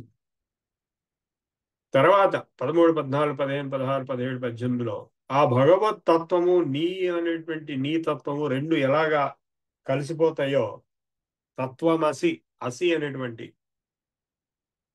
శబ్దంలో వివరణగా చెప్పబడింది. అంటే ఈ 15వది మూడో భాగంలోనే ఉన్నది. అంటే భగవంతుడు నేను ఎలా కలిసిపోయి ఉన్నామో చెప్పబడుతుంది. మొదటి 6 అధ్యాయంలో నా గురించి చెప్పబడింది. 6వ అధ్యాయం ఆఖరిలో యుంజన్నేవం సదాత్మానం యోగి విగత కల్మష సుఖేన బ్రహ్మ సంస్పర్శం అత్యంతం సుఖమశ్నుతే అని చెప్పాడు. ఎవరైతే ఈ యోగాభ్యాసం అంటే తపస్సు, ధ్యానము ఇవి చేస్తాడో వాడు సుఖేన బ్రహ్మ సంస్పర్శం, బ్రహ్మ యొక్క సంస్పర్శాన్ని సుఖంగా పొందుతాడు అన్నాడు. అంటే భగవంతుడి యొక్క స్పర్శని పొందుతాడు. అంటే ఇప్పుడు రెండున్నాయి, ఒకటి నేను, ఒకటి భగవంతుడు. ఈ నేను అనేటువంటి తత్వము ధ్యాన సమాధి తపస్ సాధనలతో భగవంతుడిని టచ్ చేస్తుంది ఎప్పుడో, అప్పుడు అద్భుతమైనటువంటి అత్యంతమైనటువంటి సుఖప్రాప్తి జరుగుతుంది. యుంజన్నేవం సదాత్మానం యోగి విగత కల్మష సుఖేన బ్రహ్మ సంస్పర్శం అత్యంతం సుఖమశ్నుతే సర్వభూతస్థమాత్మానం సర్వభూతాని చాత్మని. అప్పుడు తనను అందరిలో ఉన్నటువంటి వాళ్ళని ఒకటిగా తన యందు నఖిల భూతములందును ఒక భంగి సమహితత్వంబున బరగువాడు అని ప్రహ్లాదు గురించి చెప్పినట్టుగా ఆ ఆత్మ పరమాత్మల యొక్క సంయోగమే యోగమైనప్పుడు ఆ పరమాత్మ తత్వాన్ని ఆత్మయందు పరమాత్మని పొడగదురు అని చెప్పి భాగవతంలో కూడా చెప్పారు. అంతటితో ఆ మొదటి 6 అధ్యాయాలు అయిపోయింది. ఆ తర్వాత ఆ పరమాత్మ తత్వం ఏమిటి అనేది 7వ అధ్యాయం నుంచి అహమాత్మా గుడాకేశ సర్వభూత ఆశయ స్థిత అహమాదించ మధ్యంచ భూతానాం అంత ఏవచ. నేనే అన్నీ అయ్యున్నాను, మత్త పరతరం నా అన్యత్ కించిదస్తి ధనంజయ మై సర్వమిదం ప్రోతం సూత్రే మణిగణా ఇవ అని తన గురించి చెప్తూ వచ్చాడు. 7, 8, 9, 10, 11, 12, 11లో విశ్వరూపం చూపించాడు. అర్జునుడికి నమ్మకం కలగలేదు, ఆయన చెప్పిన మాట మీద గురుత్వం రాలేదు. ఎప్పుడైతే విశ్వరూపం చూపించాడో తానే విశ్వం అయినట్టుగా అందులో ఆ విశ్వరూపంలో ఘోరమైనటువంటి అగ్నిలో, ప్లీజ్ మ్యూట్ యువర్ మైక్స్, ఘోరమైనటువంటి అగ్నిలో శత్రువులందరూ కౌరవులందరూ కాలిపోతున్నప్పుడు భీష్మంచ ద్రోణంచ జయద్రథంచ కర్ణానపి మయా హతాంస్త్వం జహిమా వ్యధిష్ఠ్వా యుద్ధస్వ జేతాసి రణో సపత్న రణే సపత్న. నేను వీళ్ళందరినీ ముందే చంపేశాను, నేను కాల పురుషుణ్ణి, కాలుణ్ణి, నేను కాలోస్మి లోకక్షయ కృత్ ప్రవృద్ధో లోకాన్ సమాహర్తుమిహ ప్రవృత్త. ఈ లోకాన్ని హరించటానికి వచ్చినటువంటి హరి అని పేరు అందుకే వచ్చి హరించేవాడు కాబట్టి ఈ శత్రువులందరినీ భీష్మంచ ద్రోణంచ జయద్రథంచ కర్ణంచ తథా అన్యానపి యోధ వీరాన్ వీరందరినీ నేను ముందే చంపేశాను.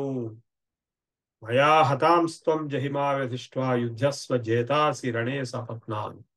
నువ్వు యుద్ధం చేయి, నువ్వు కీర్తిని పొందు, నేనే వీళ్ళని ముందు చంపేస్తున్నాను అని విశ్వరూపంలో ఎప్పుడు చూపించాడో అప్పుడు మటుకే అర్జునుడికి నమ్మకం కుదిరింది. ఆ భక్తి యోగం 12వ అధ్యాయంలో భక్తి అంటే ఏమిటి, భగవంతుని యందు భక్తి ఎలా ఉండాలి, మై ఆవేశ్యమనో ఏమాం నిత్యయుక్త ఉపాసతే శ్రద్ధయా పరయోపేతాస్తే మే యుక్తతమామత అని భక్తి యోగం సారాంశం నాలో నిలబడిపో, మయ్యేవ మన ఆధత్స్వ, నా యందు నీ మనస్సు నిలుపు, మై బుద్ధి నివేశ, నీ బుద్ధిని నా యందు నిలుపు, నివసిష్యసి మయ్యేవ, నాలోనే ఉండిపోతావు, అత ఊర్ధ్వం నా సంశయ అని. అలా కుదరకపోతే ఏం చేయాలనేది అభ్యాసం చేయాలి, ధ్యానం చేయాలి, కర్మ భగవంతుడి గురించి చేయాలి. ఇలాంటివన్నీ ఆప్షన్స్ 4 ఇచ్చి తర్వాత ఎలా మనం ధర్మం ఆచరించాలి, అద్వేష్ట సర్వభూతానాం మైత్ర కరుణ ఏవచ నిర్మమో నిరహంకార సమదుఃఖ సుఖక్షమి అని ఈ ప్రపంచంలో మనం చేయవలసిన ధర్మం ఏమిటో కూడా ఉపదేశించాడు 12వ అధ్యాయంలో. అంటే భగవంతుడి తత్వాన్ని చెప్పి భగవంతుడి భక్తిని కూడా చెప్పాడు. అంటే ఏమైంది, మొట్టమొదలు త్వం పదార్థం చెప్పి తర్వాత తత్పదార్థం చెప్పి ఇప్పుడు తత్వమసి పదార్థంలో 13, 14, 15లో చెప్పబడుతున్నది ఊర్ధ్వమూలం అధశాఖం అశ్వత్థం ప్రాహురవ్యయం. ఒక అశ్వత్థ వృక్షం ఉంది. అశ్వత్థం అని పేరు ఎందుకు వచ్చిందండి? అశ్వత్థం అంటే మీకు అందరికి తెలుసు, రావి చెట్టు. అశ్వత్థం అని ఎందుకు పేరు వచ్చింది? స్వహ అంటే సంస్కృతంలో రేపు అని అర్థం. శ్వత్థ అంటే రేపు డెఫినెట్ గా ఉండేది. అశ్వత్థ అంటే రేపు ఉంటుందో లేదో తెలియదు, గ్యారంటీ లేదు. ఇవాళ ఉన్నది జగత్తు, రేపు ఉండదు, ఇంకోటి ఏదో ఉంటుంది. ఎవరు ఎప్పుడైనా చనిపోవచ్చు. ఆ పహల్గామ్లో జరిగినలాగా, యాక్సిడెంట్ లాగా అనేకమంది మార్పులు వస్తూనే ఉంటాయి. అందుకే అశ్వత్థం అన్నాడు ఈ సృష్టి. అది ఎలా ఉందంటే ఆ ఊర్ధ్వమూలం అధశాఖం, ఒక అశ్వత్థం ఉంది. మూలం పైన ఉందా, శాఖలు కిందికి ఉన్నాయట. ఆ మూలం ఏమిటి అంటే పరమాత్మే మూలం. ఊర్ధ్వమూలం అధశాఖం అశ్వత్థం ప్రాహుర్ అవ్యయం, అంతం లేనటువంటి ఈ సంసారం. ఛందాంసి యస్య పర్ణాని, దాని ఆకులు వేద మంత్రాలు. యస్తం వే సవేదవిత్, దీన్ని తెలుసుకున్నవాడే వేదం తెలుసుకున్నవాడు. అంటే వేదవిత్ వేత్తి, యస్తం వేదవిత్. అధశ్చోర్ధ్వంచ ప్రసితాస్తస్య శాఖా గుణ ప్రవృద్ధ విషయ ప్రవాళ. త్రిగుణములతో విషయముల కోరికలు అనేటువంటి పళ్ళు, గుణ ప్రవృద్ధ విషయ ప్రవాళా. అధశ్చ మూలాన్యనుసంతతేని కర్మానుబంధీని.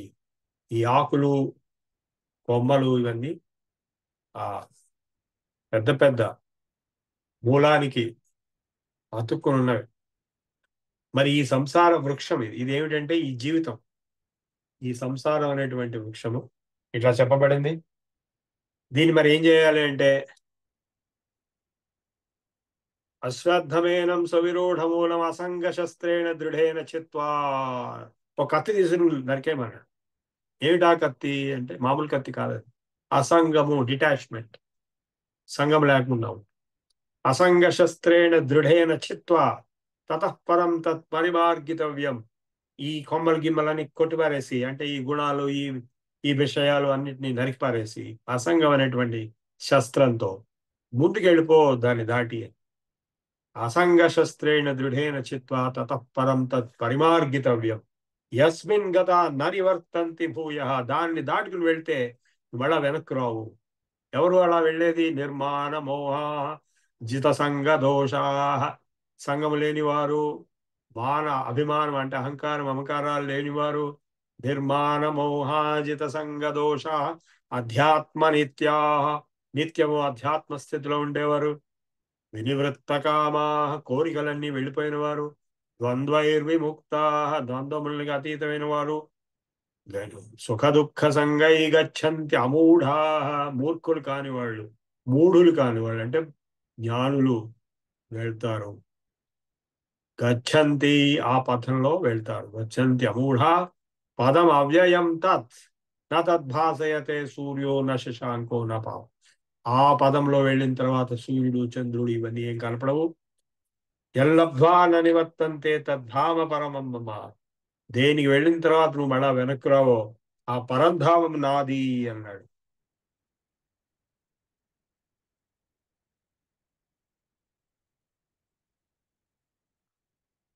ఇప్పుడు తన యొక్క మహత్యం ఎలా ఉందో చెప్తున్నాడు. మమైవాంశో జీవలోకే జీవభూత సనాతన. నా యొక్క అంశమే ఈ జీవలోకంలో, జీవభూతం అంటే జీవుడు అనేటువంటి రూపంలో ఉన్నాడు, కనపడుతున్నాడు. మమైవాంశో జీవలోకే జీవభూత సనాతన. మనఃషష్ఠాని ఇంద్రియాణి ప్రకృతిస్థాని కర్షతి. ప్రకృతిలో ఉండేటువంటి ఇంద్రియ తన్మాత్రలు ఏవైతే ఉన్నాయో, కళ్ళు, చెవులు, వీటి యొక్క మూల స్వరూపాలు, వాటిని అట్రాక్ట్ చేసుకుని, కనెక్ట్ చేసుకుని, శరీరం యద అవాప్నోతి యచ్చ అప్యుత్క్రామతి. ఈ శరీరాన్ని పొందినప్పుడు, ఈ శరీరాన్ని వదిలిపెట్టి వెళ్ళిపోయినప్పుడు, ఆ ఇంద్రియ తత్వాలని, మనస్సుని కూడా గ్రహిత్వా ఏతాని సంయాతి, వెళ్ళిపోతాడు. అంటే పుట్టేటప్పుడు అవి పట్టుకుని పుడతాడు, లోపలికి వస్తాడు. వెళ్ళిపోయేటప్పుడు అవి వాటిని పట్టుకుని వెళ్ళిపోతాడు. వేటి పట్టుకుని? ఇంద్రియముల్ని, మనస్సుని కూడా. శరీరం యదా అవాప్నోతి యచ్చ అప్యుత్క్రామతి ఈశ్వర. ఈశ్వర అనే శబ్దం వాడాడు జీవుడికి. గృహీత్వా ఏతాని సంయాతి వాయుర్గంధాని వాషయాత్. వాయు పుప్పొడి వాసనను తీసుకెళ్ళినట్టుగా ఈ ఇంద్రియముల్ని, మనస్సును తీసుకుని వెళ్ళిపోతాడు. శ్రోత్రం చక్షుస్పర్శనంచ రసనం ఘ్రాణమేవ చ అధిష్టాయ మనశ్చాయం విషయానుపసేవతే ఉత్క్రామంతం స్థితం వాపి భుంజానం వా గుణాన్వితం విమూఢా నానుపశ్యంతి. వెళ్ళిపోయేటప్పుడు కానీ వచ్చేటప్పుడు కానీ ఉన్నప్పుడు, ఇప్పుడు మామూలుగా మనం అందరం ఉన్నాం శరీరంలో, కానీ ఆ ఆత్మతత్వాన్ని ఎవరు చూడలేరు, అజ్ఞానులు చూడలేరు. విమూఢా నానుపశ్యంతి, కనపడదు. ఎవరు చూస్తారా అంటే యతంతో యోగినశ్చైనం పశ్యంతి ఆత్మన్యవస్థితం. తనలో ఉన్న ఆత్మని యతులు యోగులు చూస్తారు. యతంతో అప్యప్రకృతాత్మానో నైవాం పశ్యంతి అన్యచేతస. అచేతసహ, బుద్ధి లేని వాళ్ళు చూడలేరు. యదాది అని చెప్పి తన యొక్క విభూతులు, యదాదిత్యగతం తేజో జగద్భాసయతే అఖిలం చంద్రమసి యచ్చాగ్నో తత్తేజో విద్ధి మామకం. ఆదిత్యుల్లో చంద్రుల్లో అన్ని చోట్ల ఉన్న తేజస్సు నాదే అన్నాడు. గామావిశ్య భూతాని ధారయామ్యహం ఓజసా పుష్ణామి చౌషధి సర్వా సోమో భూత్వా రసాత్మక. నేను చంద్రుడిగా ఈ భూమి మీద ఉండే మూలికలన్నిటికీ శక్తినిచ్చి అవి పెరిగేటట్టు చూస్తున్నాను. ఔషధి మూలికలు. అహం వైశ్వానరో భూత్వా ప్రాణినాం దేహమాశ్రితః ప్రాణాపాన సమాయుక్తః పచామ్య అన్నం చతుర్విధం. నేను అగ్నిహోత్రున్నై ఈ శరీరంలో అన్ని రకాల ఆహారాన్ని నేను పచనం చేస్తున్నా, 4 రకాలు. పచామ్యన్నం చతుర్విధం. సర్వస్య చాహం హృది సన్నివిష్టో మత్త స్మృతి జ్ఞానమపోహనంచ వేదైశ్చ సర్వైరహమేవ వేద్యో వేదాంతకృద్ వేద విదేవ చాహం. అందరి హృదయాల్లో నేనే ఉన్నాను. సర్వస్య చాహం హృది సన్నివిష్టో మత్త స్మృతి జ్ఞానం అపోహనంచ. నా వల్లనే జ్ఞానము స్మృతి అపోహనం వస్తున్నాయి. వేదైశ్చ సర్వైరహమేవ వేద్యో, వేదములన్నింటిలో చెప్పబడిన వాడు నేనే. వేదాంతకృత్, వేదాంతాన్ని నిర్మించింది నేనే. విదేవ, తెలుసుకునేది వాడిని కూడా నేనే. ద్వావిమౌ పురుషో లోకే క్షరశ్చాక్షరేవ చ. 2 రకాల పురుషులున్నారు, క్షరము అక్షరము. క్షర సర్వాణి భూతాని, అన్ని భూతములు క్షరములు. కూటస్థో అక్షర ఉచ్యతే, అక్షరమైంది ఒకటి కూటస్థమైంది. ఉత్తమ పురుషస్తు అన్య పరమాత్మేత్యుదాహృత యో లోకత్రయమావిశ్య విభాత్ర అవ్యయ ఈశ్వర. మూడోది ఈశ్వరుడు అనే తత్వం ఉంది. యస్మాత్ క్షరమతీతోహం, అది క్షరానికి అతీతానికి కూడా అక్షరమైనటువంటిది. అక్షరాదపి చోత్తమ అతోస్మి లోకే వేదే చ, లోకంలో వేదంలో కూడా చెప్పబడినటువంటి ప్రథిత పురుషోత్తమ, ఆ పురుషోత్తముని నేను. యో మామేవ సమ్మూఢ జానాతి పురుషోత్తమం స సర్వవిత్. ఎవడైతే నన్ను పురుషోత్తముడిగా తెలుసుకుంటాడో వాడు అన్నీ తెలుసుకున్నవాడు అవుతాడు. స సర్వవిత్ భజతి మాం సర్వభావేన, నా అన్ని భావముల్లో భజిస్తాడు. ఇది గుహ్యతమం శాస్త్రం. ఇప్పటి వరకు నేను చెప్పింది అన్నిటికంటే గుహ్యతమం అంటే సీక్రెట్, మోస్ట్ సీక్రెట్ నాలెడ్జ్. ఇదముక్తం మయానక ఏతద్బుద్ధ్వా బుద్ధిమాన్ స్యాత్ కృతకృత్యస్య భారత. ఇది తెలుసుకున్నవాడు కృతకృత్యుడవుతాడు ఓ భారత. ఇది శ్రీ మహాభారతే శతసహస్రికాయాం సంహితాయాం వైయాసికాయాం భీష్మ పర్వణి శ్రీమద్భగవద్గీతాసు ఉపనిషత్సు పరబ్రహ్మ విద్యాయాం యోగశాస్త్రే శ్రీకృష్ణార్జున సంవాదే పురుషోత్తమ ప్రాప్తి యోగో నామ 15వ అధ్యాయః.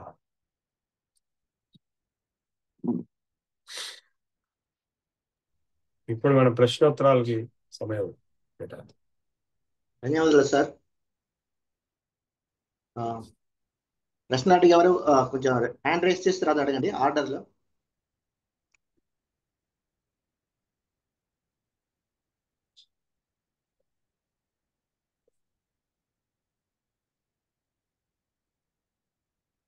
ప్లీజ్ అడగండి.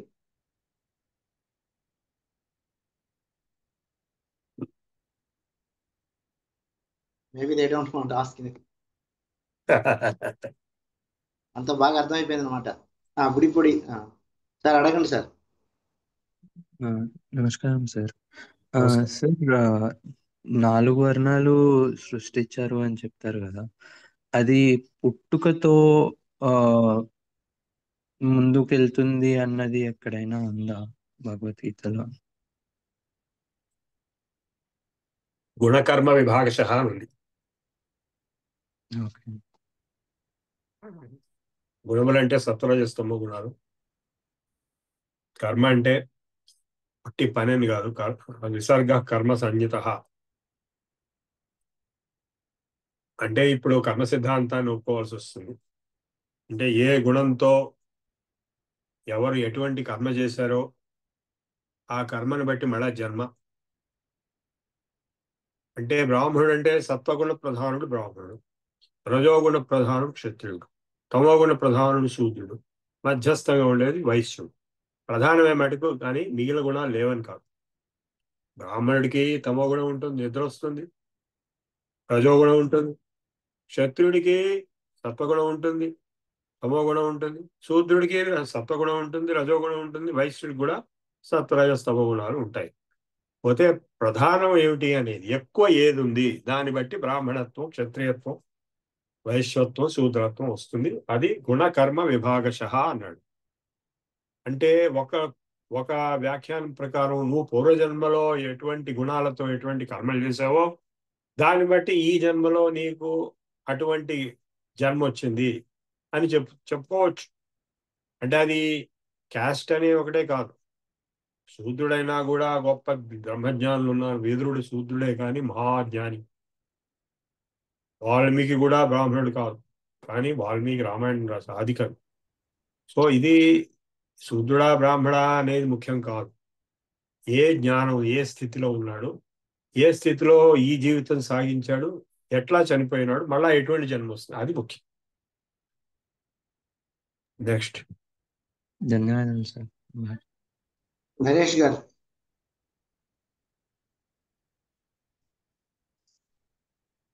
నరేష్ గారు అడగండి. మ్యూట్ చేసుకోండి, అన్మ్యూట్ చేసుకోండి.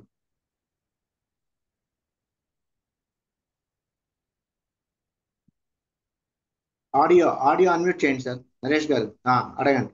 నమస్కారం అండి, ఇప్పుడు వినిపిస్తుందా? నా తెలుగు కొద్దిగా నాకు అంత కాన్ఫిడెన్స్ లేదు, కానీ నేను జస్ట్ ఈ 2 ప్రశ్నలు అడుగుతాను మీకు. ఈ వార్తాలాపము అర్జును కృష్ణుడు మధ్యలో జరిగింది. ఒక చోట్ల పాండవాలు, ఒక చోట్ల కౌరవాలు మధ్యంలో నాకు జ్ఞానం ఉంది, చెప్తాను, విన్నాను. ఇప్పుడు ఇది ఏ భాషల్లో ఇది జరిగింది? తర్వాత అక్కపక్క వాళ్ళు వినుంటారు. మూడోది, సంజయ్ ధృతరాష్ట్రకు ఈ వర్ణం చేశాడా లేదా? అది జస్ట్ బేసిక్ డౌట్. ఇప్పుడు దీని జవాబు ఏంటంటే, ఈ సంవాదం, కృష్ణార్జున సంవాదం ఏదైతుందో వాడు ఆ కాలంలో సంస్కృతమే మాట్లాడారు. ఆ కాలంలో ఈ తెలుగు ఇవన్నీ లేవు. 3102 BC ప్రాంతము. సో వాళ్ళు సంస్కృతంలోనే అందరూ మామూలుగా కూడా సంస్కృతంలోనే మాట్లాడతారు కాబట్టి భాష సంస్కృతమే. పోతే ఈ శ్లోకాలు ఎగ్జాక్ట్గా ఆయన చెప్పాడంటే చెప్పలేదు. ఆయన మామూలుగా మాట్లాడాడు అర్జునుడితో.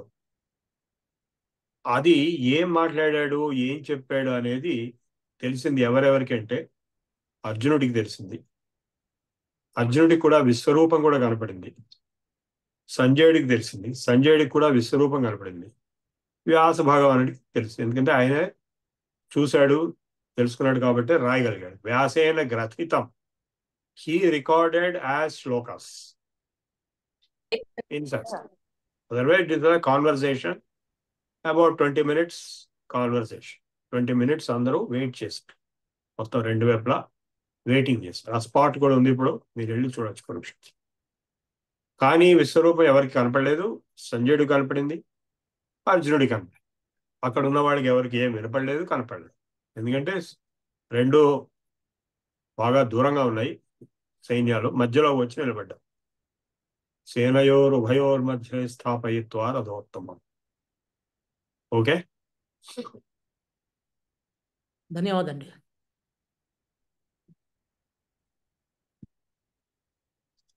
ఇంకెవరైనా అడుగుతారా?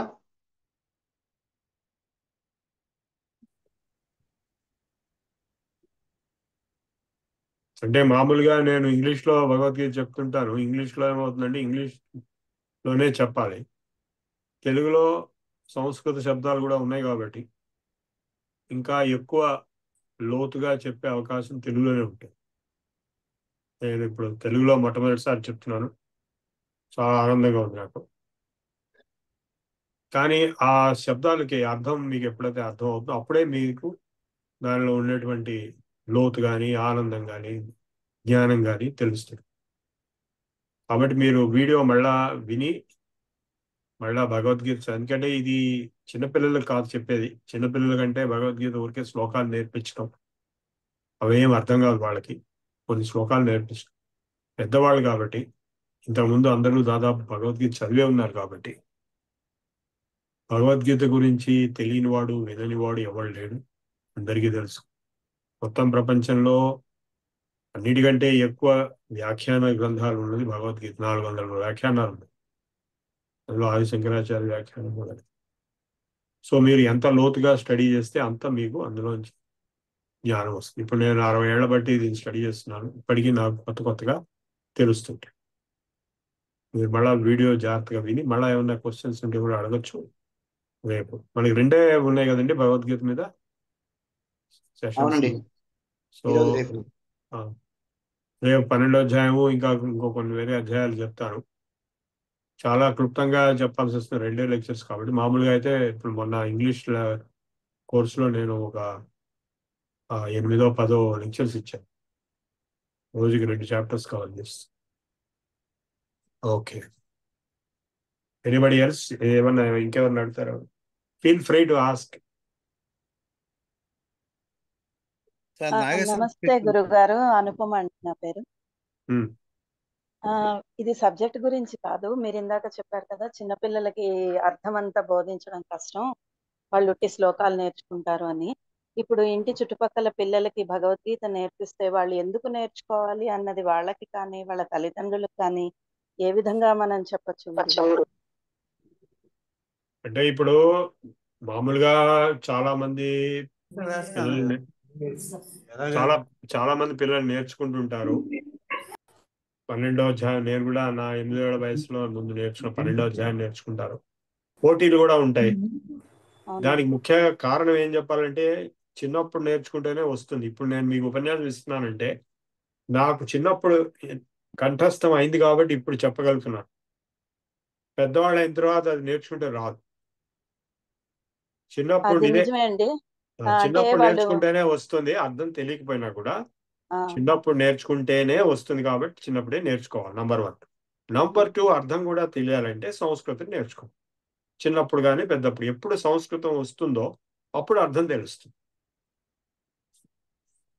అంటే అలాని కాదు, ఇప్పుడు చదువు అంటే వాళ్ళు ఉద్యోగాలు, సంగీతాలు అంటే ఇంకేదో కాంపిటీషన్స్ లో ప్రైజుల కోసం అన్ని, మిగతావన్నీ విద్యలన్నీ ఏదో ఒక బెనిఫిట్ కోసం నేర్చుకుంటారు. ఈ భగవద్గీత మాకేం ఉపయోగపడుతుంది, మేము ఎందుకు నేర్చుకోవాలి? క్యారెక్టర్. ఇంగ్లీష్ లో ప్రావర్బ్ ఉంది, if money is lost nothing is lost. ఎందుకంటే మళ్ళా సంపాదించుకోవచ్చు. If health is lost something is lost. ఎందుకంటే మళ్ళా సంపాదించుకోవచ్చు కానీ కష్టపడాలి. If character is lost everything is lost. So మీరు ఇవన్నీ మీరు ఇందాక చెప్పిన మార్గాలన్నింటితో పిల్లలకి క్యారెక్టర్ అనేది మటుకు రాదు. క్యారెక్టర్ కేవలం భగవద్గీత, యోగాభ్యాసము, తర్వాత ఈ శ్లోకాలు, అంటే భగవద్గీత శ్లోకాలు ఒకటే కాకుండా వేరే శ్లోకాలు కూడా ఉన్నాయి. కామన్, ఇప్పుడు సుఖాంబరధరం విష్ణు ఇలాంటివన్నీ అనేక ఉన్నాయి. ఇవి ఎంత బాగా వాళ్ళు నేర్చుకుంటే తర్వాత మెల్లగా సంస్కృతం కూడా కొద్దిగా నేర్పించగలిగితే వాళ్ళకి అది కూడా అర్థమవుతుంది. సంస్కృతం రాకపోయినా కూడా తెలుగు, హిందీ వచ్చిన వాళ్ళకి కూడా అర్థమవుతుంది ఎంతో కొంత, పూర్తిగా కాదు కానీ ఎంతో. ఎందుకంటే సంస్కృతమే తెలుగులో ఉంది, సంస్కృతమే హిందీలో ఉంది. సో సంస్కృతం నేర్చుకుంటే ఏ బెనిఫిట్స్ ఉన్నాయో, అంటే మన భాషలన్నిటికీ సంస్కృతం తల్లి కాబట్టి సంస్కృతంలోనే భారతీయ సంస్కృతి ఉంది కాబట్టి సంస్కృతి ఆ సంస్కృతం నేర్చుకోవడం వల్ల వచ్చే ఫస్ట్ బెనిఫిట్ ఏంటంటే భగవద్గీత అర్థం కావడం. అది ఎప్పుడు అర్థం అవుతుంది? నేర్చుకుంటే అర్థం అవుతుంది. ముందుకు శ్లోకాలు నేర్చుకుంటే ఆ తర్వాత సంస్కృతం వచ్చినప్పుడు అర్థం అవుతుంది. ఎప్పుడో ఇవాళ కాదు, గ్రాడ్యువల్గా నా జీవితం మొత్తం మీద, అంటే జీవితం మొత్తం మీద కూడా గైడ్ కింద పనిచేసే పవర్ భగవద్గీతకు ఉంది కాబట్టి సంస్కృతం వస్తే భగవద్గీత అర్థమవుతుంది కాబట్టి, లేకపోతే ట్రాన్స్లేషన్ అయినా చదివి అర్థం చేసుకోవచ్చు. జీవితంలో ఏం చేయాలి, ఏం చేయకూడదు, తస్మాత్ శాస్త్రం ప్రమాణంతే కార్యాకార్య వ్యవస్థితం అన్నాడు కదా. ఏం చేయాలి, ఏం చేయకూడదు అని చెప్పేది శాస్త్రం. అది భగవద్గీత చెప్తాం. అంటే ఒక మనిషి జీవితం మొత్తాన్ని మలుచుకునే పద్ధతిలో ఉపయోగపడేది ఏకైక గ్రంథం భగవద్గీత. ధన్యవాదాలు. ఇంకెవరన్నా అడుగుతారా?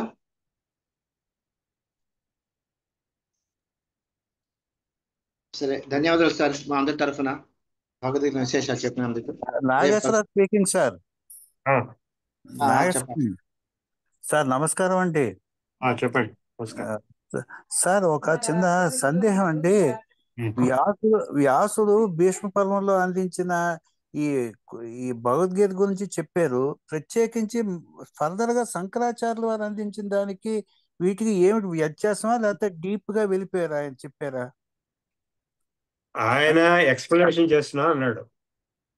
అంటే ఆయన కాలానికి ముందే వేరే వాళ్ళు విపరీతార్థాలు తీసిన వాళ్ళు కూడా ఉన్నారు. అవేవో ఆ పుస్తకాలు మన దగ్గర లేవు ఇప్పుడు. శంకరాచార్యులు గారి కాలంలో ఈ భగవద్గీతని సరిగా వివరించకుండా ఏంటేంటో చెప్పేసిన వాళ్ళు కూడా ఉన్నారు. అందుకోసమని వారు సరైనటువంటి అర్థాన్ని నేను చెప్తాను, నా ప్రయత్నం చేస్తాను అని చెప్పారు. అదే భగవద్గీత భాష్యం వివరణ అని ఈ మనకి ఎక్కడ రామకృష్ణ మఠంకి వెళ్తే దొరుకుతుంది. ఆది శంకరాచార్య భాష్యం అంటే దొరుకుతుంది. అంటే ఆయన తర్వాత చాలా మంది, చాలా ఆచార్యులు చాలా భాష్యాలు రాశారు. ఆయన ఒక్కడే కాదు. రామానుజాచార్యులు గారు శ్రీభాష్యం అని రాశాడు, మధ్వాచార్యులు గారు ఇంకోటి రాశాడు, ఇంకో ఆచార్యులు గారు ఇంకోటి రాశాడు, ఫారినర్స్ రాశారు, బెర్నార్డ్ షా, అట్లస్ హక్స్లీ, ఒకటి కాదు, ప్రపంచంలో ఉన్న వాళ్ళందరూ భగవద్గీత మీద కమెంటరీస్ భాష్యాలు రాశారు. కొన్ని వందల భాష్యాలు ఉన్నాయి. అర్థమైందా? సో శంకరాచార్య గారి first oldest.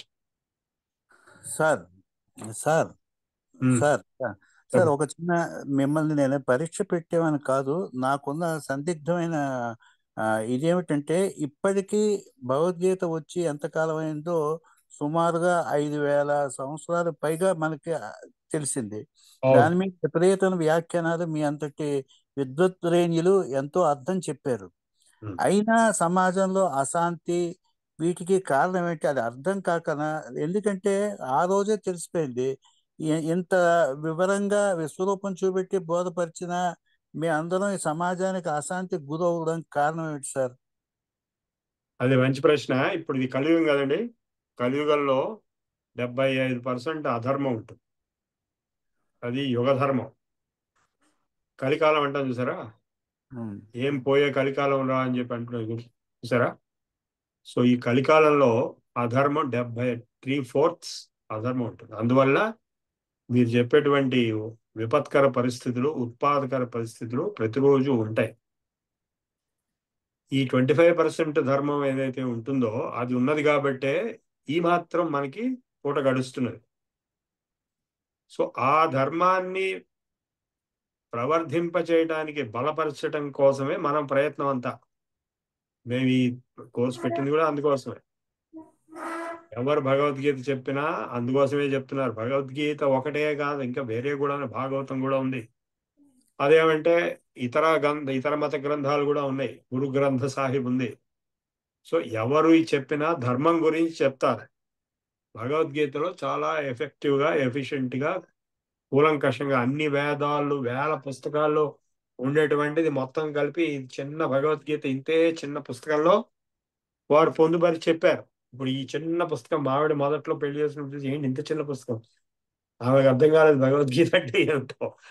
Atom bomb, atom చిన్నదే కానీ ఆటం బాంబ్ అది. అట్లాగే ఇది కూడా చాలా చిన్నది కానీ ఇందులో వేల పేజీల పుస్తకాల్లో ఉండే సారాంశం అంతా ఇందులో నిక్షిప్తమైంది.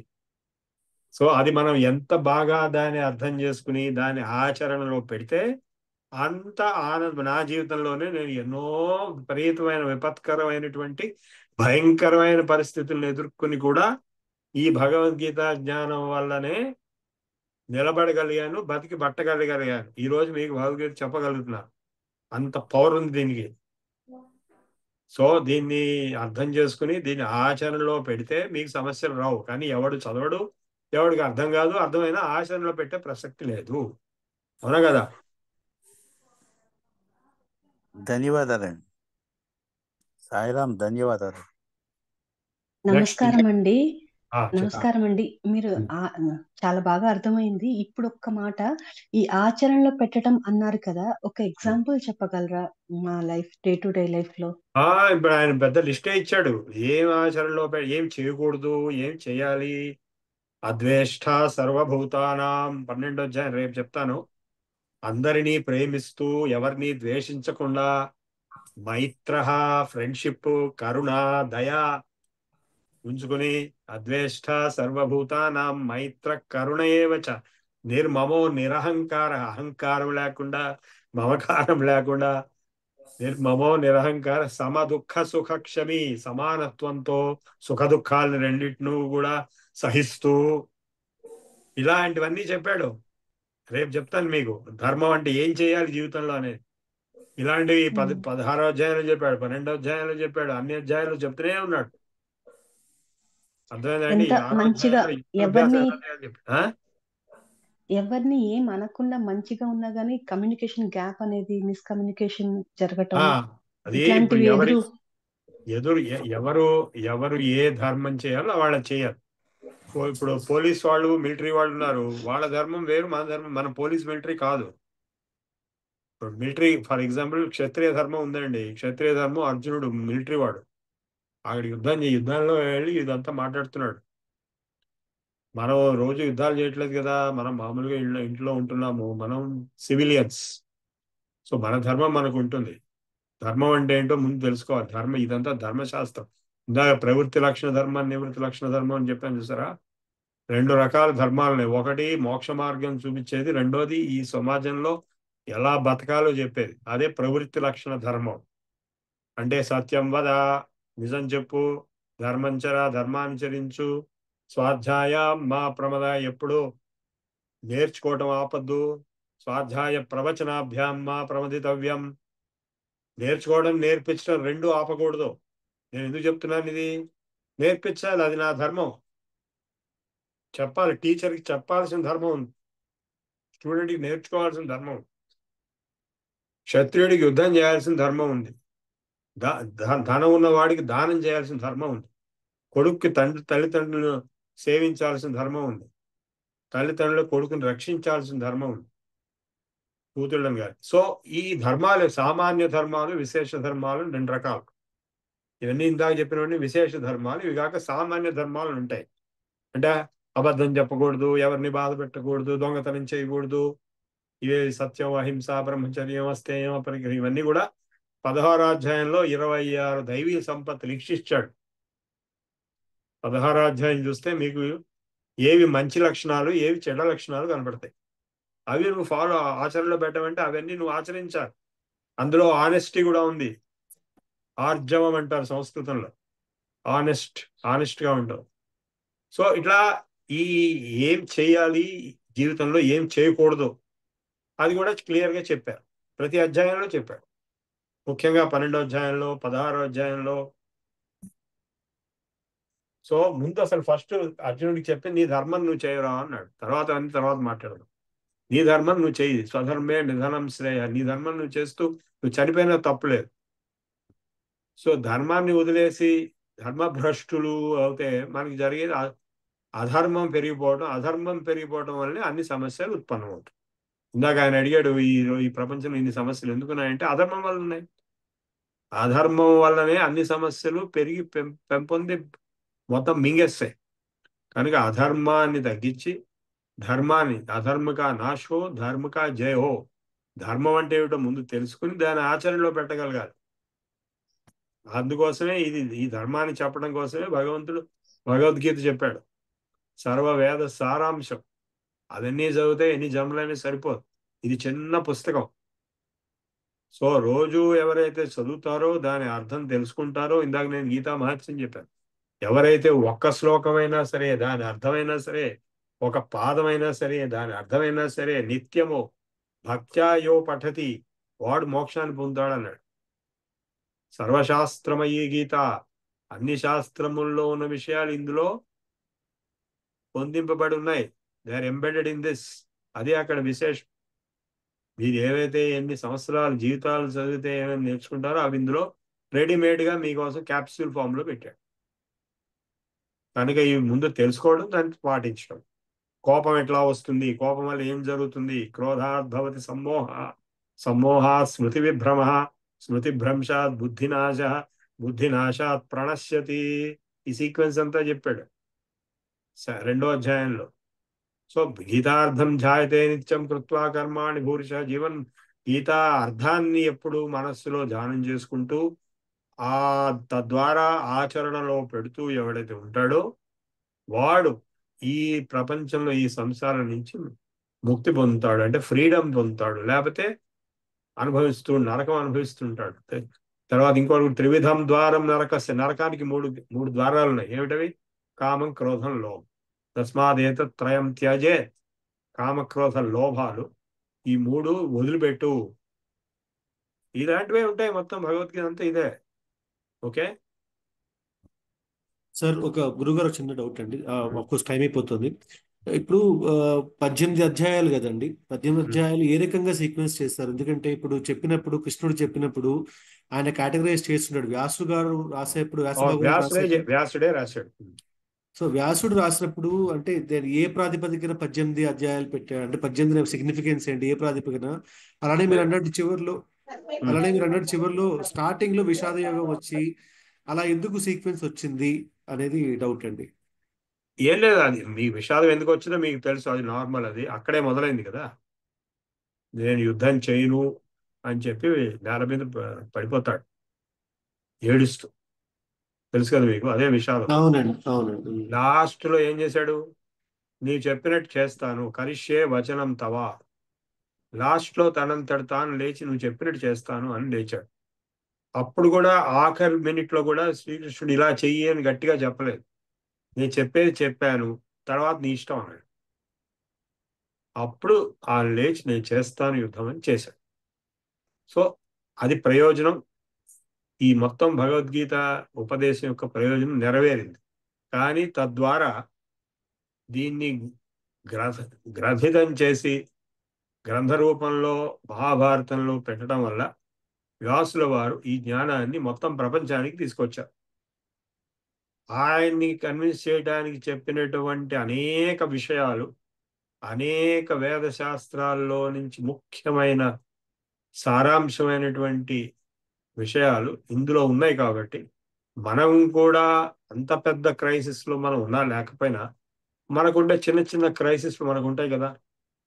సో అలాంటి పరిస్థితుల్లో కూడా మనకు కూడా ఉపయోగిస్తుంది. త్రైలోక్యోపకారాయ, 3 లోకాల్లో ఉండే మనుషులకి ఉపకారం చేయటం కోసం అని ఈ భగవద్గీతని వ్యాసుల వారు, అందుకే వ్యాసుల వారిని ముందు ధ్యానం చేశాం. ఇందాక నేను భగవద్గీత మహత్యం చెప్పి వ్యాసం వశిష్ఠ రక్తారం శక్తే పౌత్రం అకాల ముందు వ్యాసుల వారిని మనం ధ్యానం చేసాం, భజించాం. ఆయన వల్లనే అసలు ఈ రోజు మనకి భగవద్గీత మనకు చేతికి వచ్చిన, లేకపోతే రాదు. ఈ 18 అధ్యాయాల సిగ్నిఫికెన్స్ ఏంటి సార్? అదే ఇందాక చెప్పాను, మీరు వీడియో మళ్ళా వినండి. 6-6-6-3 తత్వమసి. అవును చెప్పారు. స్టార్టింగ్ లో చెప్పారు. లేదా మన పూజ అంటే దానికి ఏ రకంగా, ఎందుకు అంటే why it is only 666? It can be 333 also. అంటే దాని ఇంకా కన్సైజ్ అలా అంటే ఇప్పుడు అందులో క్రమక్రమంగా చెప్పారు. ఆ 18 మనకి ఈజీగా ఒకదానికొకటి లింక్ కనపడుతుంది. ప్రతి అధ్యాయం కూడా ప్రీవియస్ అధ్యాయానికి కంటిన్యూషన్ గా క్లియర్ గా కనపడుతుంది. మొట్టమొదటిలో ప్రీవియస్ అధ్యాయంలో చెప్పిన మాటనే నెక్స్ట్ అధ్యాయంలో కంటిన్యూ చేసి ఫర్దర్ ముందుకు తీసుకెళ్ళాడు. ఆ చైన్ మనకి ఈజీగా కనపడుతుంది. మీరు బాగా స్టడీ చేయండి, మీకు కనపడుతుంది ఎందుకు అలా ఉన్నాయో. Okay sir.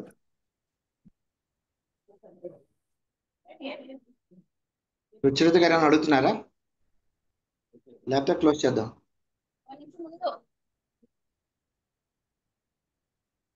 అని అడుగుతున్నారా సుచరిత గారు? ఓకే, ప్రమోదం గారు ఇప్పుడు ప్రార్థన చేస్తారు. ధన్యవాదాలు గురువు గారు. స్వస్తి ప్రజాభ్య పరిపాలయంతాన్ న్యాయేన మార్గేణ మహిం మహీసాః గోబ్రాహ్మణేభ్యः శుభమస్తు నిత్యం లోకాः సమస్తాः సుఖినో భవంతు. కాళే వర్షతు పర్జన్య పృథివీ సస్యశాలినీ దేశోऽयं క్షోభరహితో బ్రాహ్మణాः సంతు నిర్భయాः అపుత్రః పుత్రిణः సంతు పుత్రిణः సంతు పౌత్రిణः అదనాత్ సదనాత్ సంతు జీవంతు శరదాం శతం. సత్యం వద ధర్మం చరా స్వాధ్యాయాన్ మా ప్రమదః సర్వే భవంతు సుఖినః సర్వే సంతు నిరామయాః సర్వే భద్రాణి పశ్యంతు మా కశ్చిత్ దుఃఖభాగ్ భవేత్. ఓం శాంతి శాంతి శాంతిః. ఓం పూర్ణమద పూర్ణమిదం పూర్ణాత్ పూర్ణముదచ్యతే పూర్ణస్య పూర్ణమాదాయ పూర్ణమేవావశిష్యతే. ఓం శాంతి శాంతి శాంతిః. సర్వే జనా సుఖినో భవంతు. స్వస్తి. ధన్యవాదాలు. ధన్యవాదాలు ప్రమోదిని గారు. ఇప్పుడు మన జాతీయ గీతం పాడు.